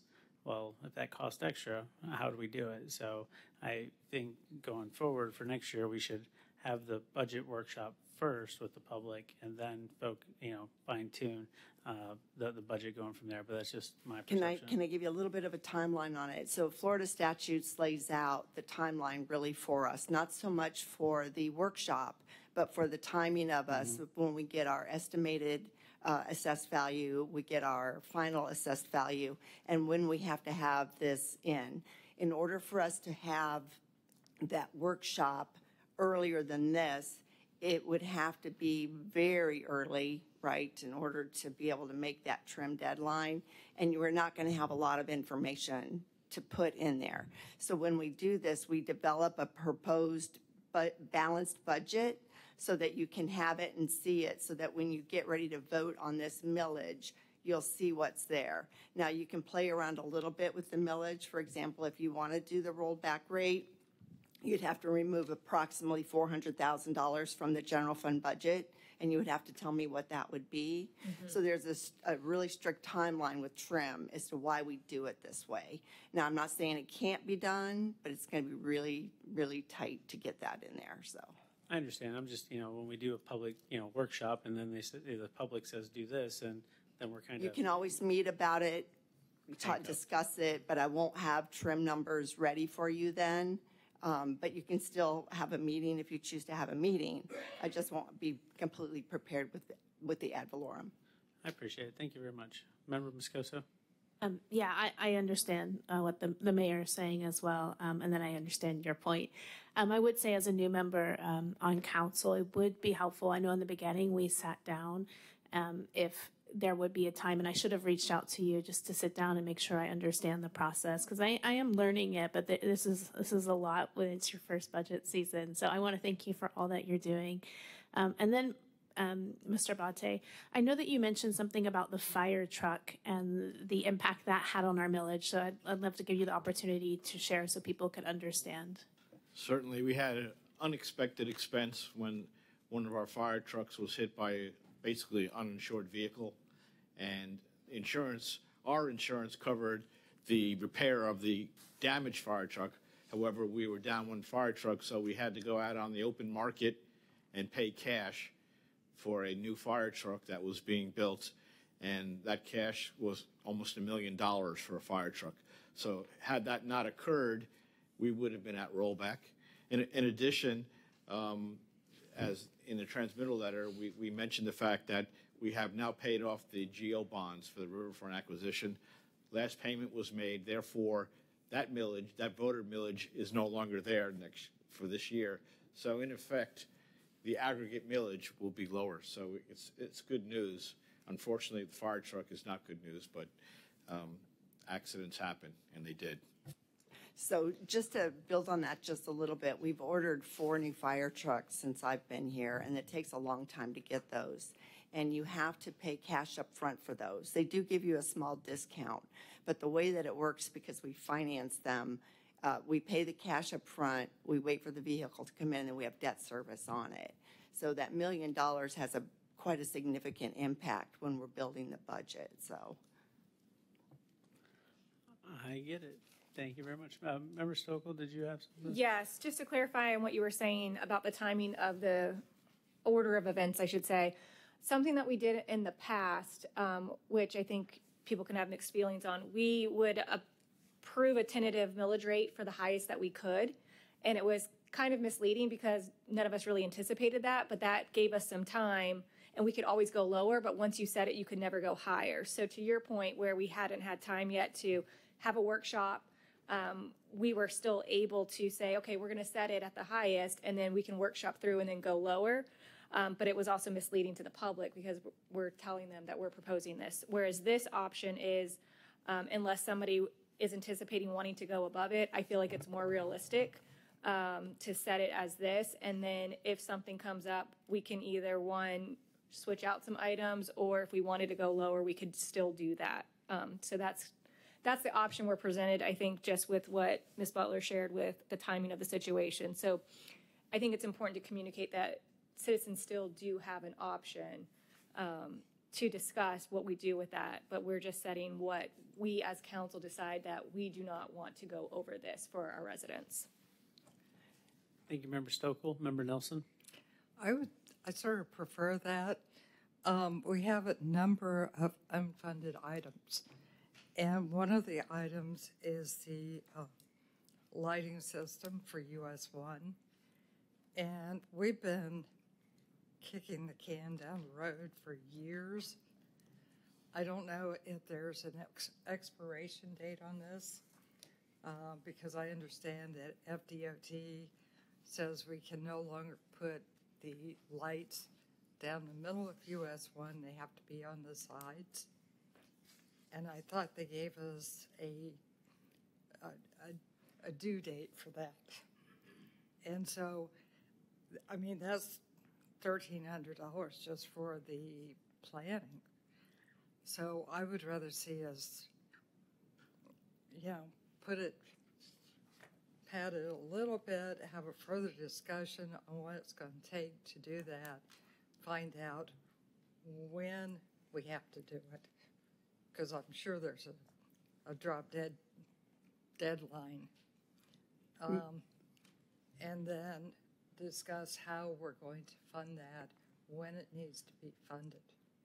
So that would be my suggestion. Mayor, if I may, for the two newer council members, we do have a law that pertains, it's a Florida law. It pertains only to Brevard County and the cities within Brevard County. It's Chapter 74, 430. And in that law, it says that we cannot go more than 10% above our prior year revenue. So I have calculated what that maximum millage would be, to your point, so that you could see. That millage, for us to stay within that law and not go above it, would only go to 6.4976. So that is 4.90 above the rollback rate. That is an option this council has if they chose to do that. Now that would yield an additional $724,240 to the amount that's currently budgeted in our current ad valorem line item. So I wanted to just let you know about that in case you didn't know. So then potentially if we looked at the lighting plan mid-year, potentially we would have additional funds. You would have $724,240 should this council decide to vote at the maximum rate for our calculation. Right. Okay, because we follow this law. Now, I don't know what the lightweight a dollar amount is. I'm not sure how much that cost, but that's what the dollar amount would yield that you would have to, you could add to the budget however you decide to spend it. So Terry, my thought is mid-year, we usually have some funds that come available. So potentially this plus those funds that come available could fund that lightweight project. It's a possibility. Like I said, I don't know what the future will bring for mid-year, and I'm not sure what that project costs. But if the council chooses to set the tentative millage tonight at the higher rate, just like Sarah said, whatever you set it at tonight, you cannot raise it. You can only decrease it. So however you see the first public hearing and the second public hearing, or even your discussion at the budget workshop, you can always say, well, we don't want to do the maximum at this point. We want to reduce it. I just want to give you all of your options. And you can do any number in between from the rollback rate to that rate. And then that can be calculated as additional funds. Well, these are the figures that we got last year for unfunded priorities. And if something happened, Kevin says, we don't have to do it until, 2050, then maybe take that back. But at least we can have a discussion on it. You will see that unfunded list at the budget workshop. It has grown a little bit. This was a tight budget year, trying to get everything squeezed in. But you'll see that unfunded list has grown a little bit. Okay.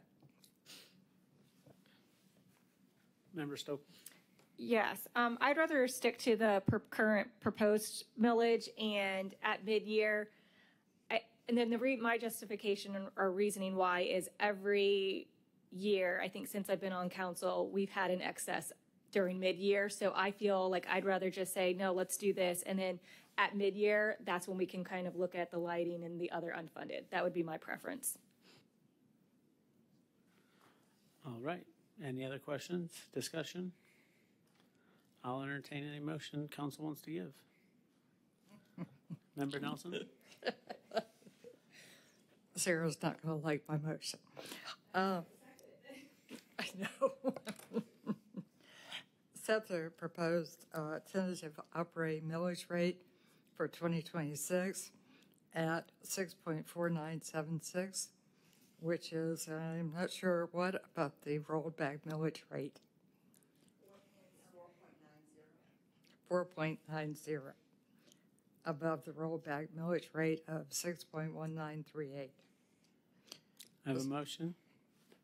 Is there a second? I'm not Seeing no popular. Yeah, hold on. City Clerk, did you have something for We me? just have a card. We have one card. Didn't I already call the cards? I don't think so. I thought I already called the cards. I The thought budget? Mr. Johnson spoke on the cards. Yeah, he Yeah. spoke on the budget. All right. We're going to continue on. So, City Council, make a next motion. Member Stokel? Yes, I'd like to make a motion to approve the tentative operating millage rate for fiscal year 2026 at 6.3 mils, which is 1.71% above the rollback millage rate of 6.1938.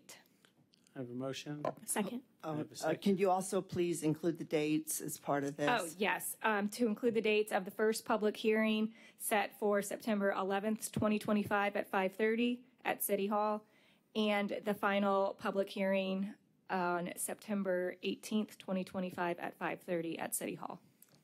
Thank you. Member Moscoso, Oh, second carries. stands. Thank you. All right. City Clerk, call the roll, please. Mayor Connors, Yes. Member Stokel, Yes. Member Moscoso, Yes. Member Nelson.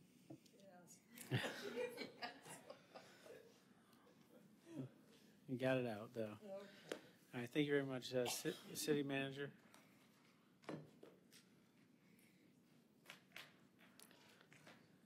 City Manager. Moving on to 12B, food pantries.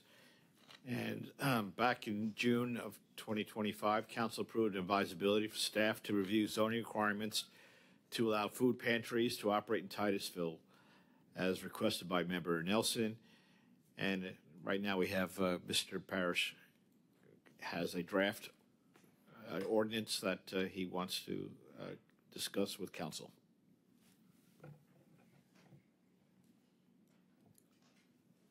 I included in your packet some research, some information. So if you look on page 421 of your packet, you'll see the list of what we believe are food pantries in the area and their zoning district.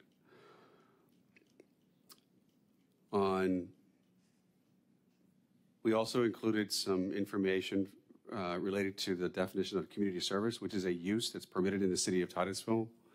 And we thought that if there's an opportunity to include or specify the term community food pantry, this might be the use that we can add it to and then have certain conditions in there. I did include in your packet a report too about from the American Planning Association called Zoning Practice related to social services. And the crux of that article was about making sure that you have some provisions in your regulations and your zoning that you don't allow a consolidation of a lot of different social services in one area, especially because it could over time impact a neighborhood. This was the case in 2012 when the city was petitioned by the residents of the Indian River City neighborhood to come up with an ordinance addressing that very issue. So we've included on page 422, your packet there, some standards that could be utilized, maybe not all of them, in a potential ordinance. I did include a draft ordinance for your consideration. And if you agree with it, we'll go forward with it for advertisement. It's on page 428 of your packet. And if you agree with that, we'll go forward with advertising this in whatever form you would prefer. Thank you very much, Mr. Parrish. Member Nelson. I want to make some changes. Of course. Do you have any questions? Because I'd rather see if we get to public comment and then we can listen to the comments. City Clerk? Yes, sir. Regina Stanford.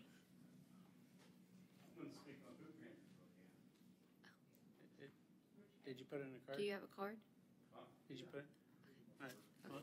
Well, she called Regina, and then. Oh, Gina left. Oh. She didn't know it was going to run. She's right there. Oh, Gina's still here? At least I assumed she was Regina because she was standing up, when she called her name.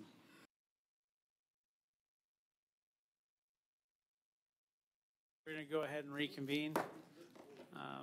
Wait for the monitor to come back on. For those folks that were maybe watching it at home, one of our officers in council chambers is having a medical issue. We're hoping that he's okay. Our prayers are with him, and thank you for the TFD for getting out here and getting him the medical treatment. In light of the things that have happened and the time of night, it would be my recommendation to council that we table the remaining to the next meeting because I believe that there's a lot of things that need to be maybe worked out with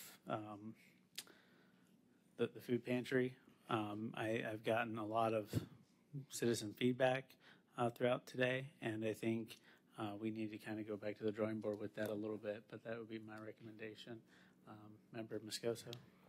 I just want to acknowledge these fine folks have been here since like 6. Yeah. And I understand this could be a long conversation, so perhaps an alternative could be, do we have public comment coming up pretty soon? It's still a little bit of ways because there's a couple other items before that. We have 3 items before petitions and request again. Mayor, if I may ask, if you're going to table this item, if you could announce the persons who are wishing to speak to please contact me. I'd love to speak with them and maybe meet at a time in our office to talk about this particular ordinance before it's brought back to you again. And just again, that was just my opinion of what should happen, and I've no issue. Like I think we should hear you speak. You've sat here. I agree with that, but I also want this item to be fully fleshed out, not us trying to figure it out at midnight. So Could we possibly move petitions and requests now, and then you would have a chance to speak? It wouldn't be on the item, but at least you'd be able to speak tonight. well, she filled in a card for speak on the food pantry, right? But if we're going to table that item, then we wouldn't take cards, right? No, I was going to table the rest of the meeting. So no petitions. I was going to table pretty much everything. CD. Yeah. I would say let her talk on the food pantry, but let her also meet with Brad to try to work that out, because I agree. To me, we have for food pantry. Oh, yeah. Okay.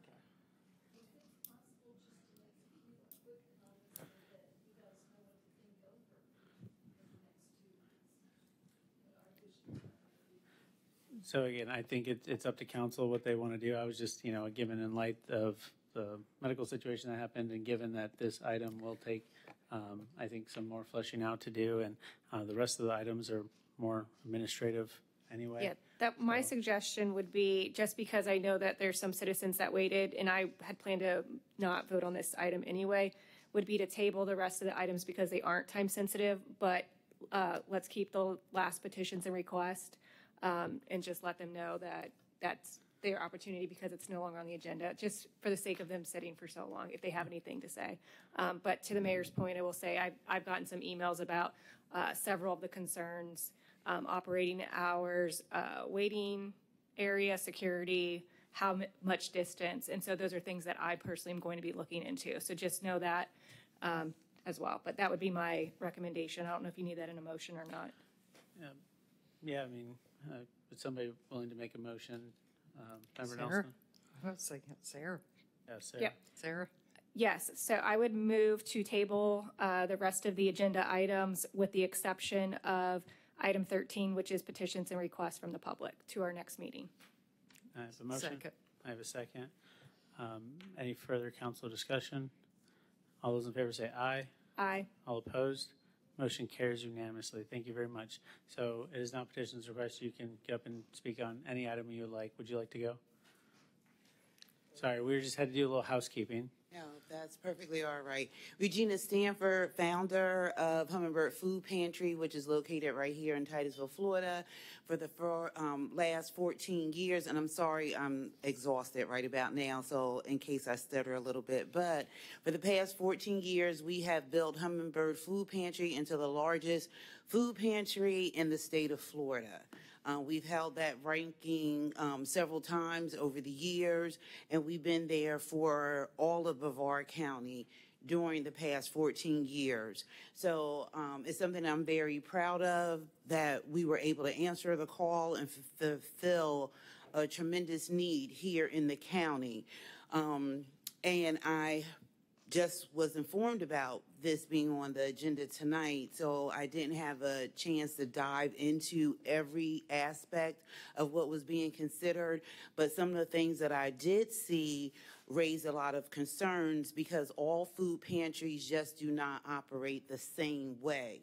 So when we're serving 6,000 people when we open the door, it's very hard to say that those people have to come inside of our building. We would have no room to accommodate that. It would be very hard to say. Now, we do not refuse anyone to use the bathroom, but it would just be very hard to accommodate a large amount of people, to park them and have them come in. We are a drive-through pantry, and everyone comes in, they drive through, we load the cars, and then they leave out. So we try to be as efficient. We try to consider time, but parking cars and letting people come inside of the building to then seat hundreds of people where and for what purpose, it just wouldn't work when they can just drive through and continue to go. And I know some other people are probably here for the food pantry to speak about that also. I just don't want to take up too much time. I know it is very late. I'm feeling it. I know everyone else is feeling it. But if anyone has some questions, then I can answer those. And just, again, to let you know how this came about is because, we found that there was apparently no zoning district that really allowed for a food pantry in the city of Titusville.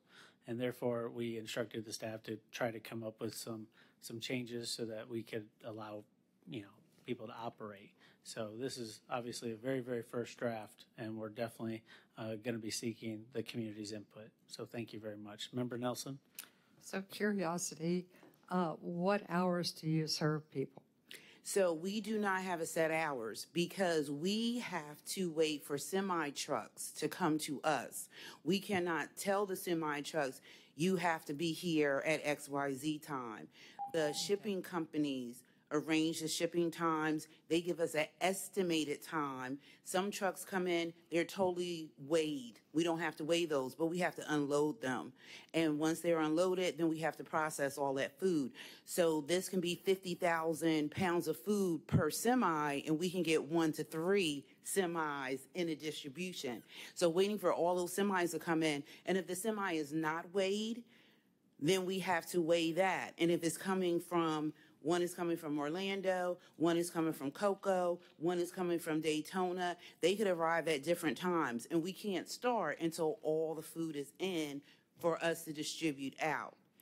So if we were to say we're only going to be open from 8 to 5, then we would have to say we can only take 1 semi. We cannot allow any more food to come in to actually help the people that need the food. Do you have an idea of what hours would be appropriate for you? I'm sure you don't serve people at 2 a.m. Yes, we have. You have? Yes. Oh. We've been here as late as 2:08 in the morning. Now, that was extreme circumstances. It was COVID, government shutdowns. But as long as we have the food, and if the last truck didn't arrive until 4 o'clock, and by the time we process all that food, it's 6 o'clock before we start.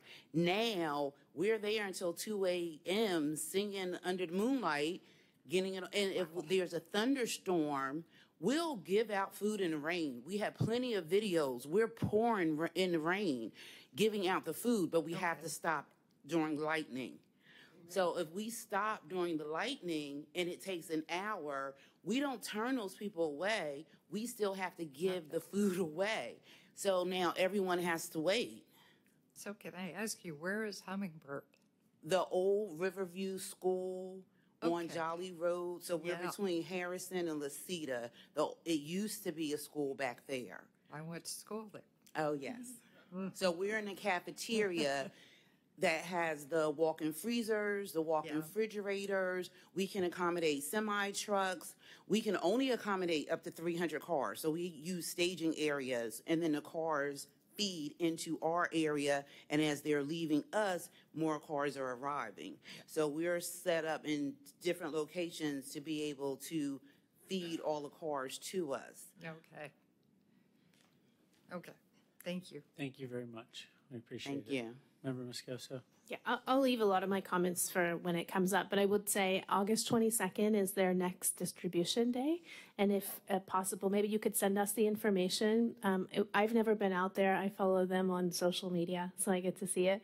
But maybe it'd be good for us to go out and just to see. I mean, it's a huge operation. I mean, they're feeding thousands of people. So August 22nd, and maybe we can get that information sent out.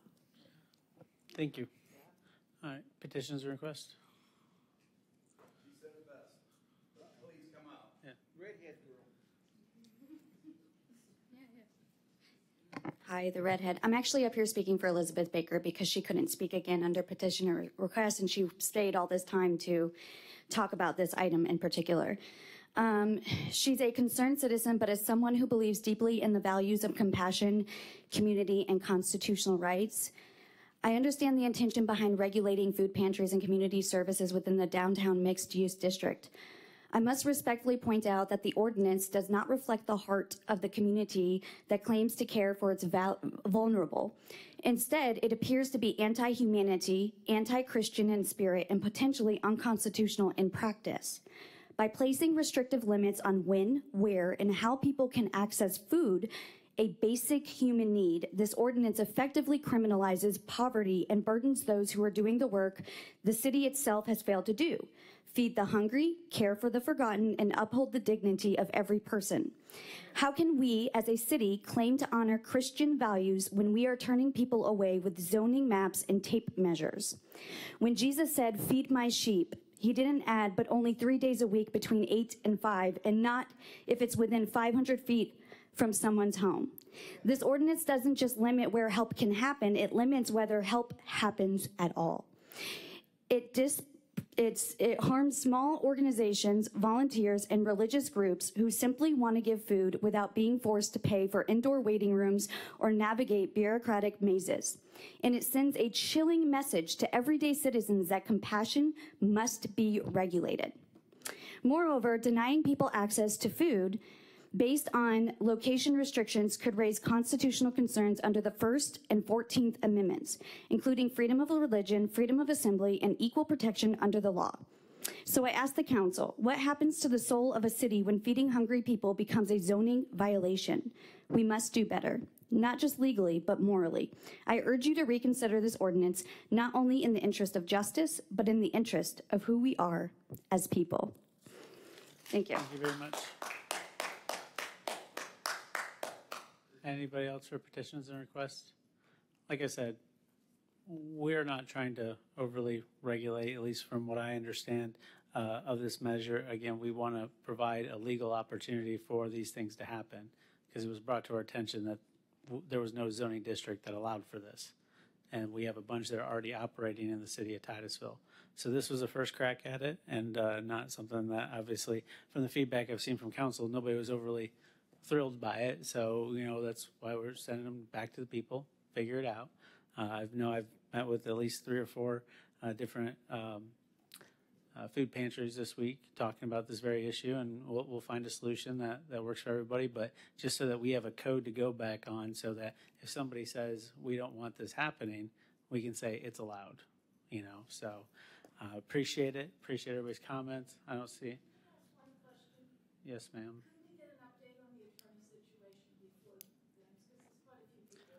So we've made an offer to the second-ranked attorney, Scott McHenry, and HR is in process of that, and that's the latest update I have. So, but we'll keep everybody updated as what's going on as it happens.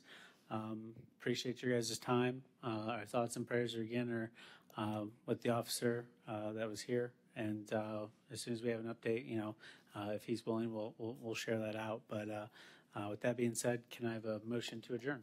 Motion to adjourn. Second. Thank you, guys.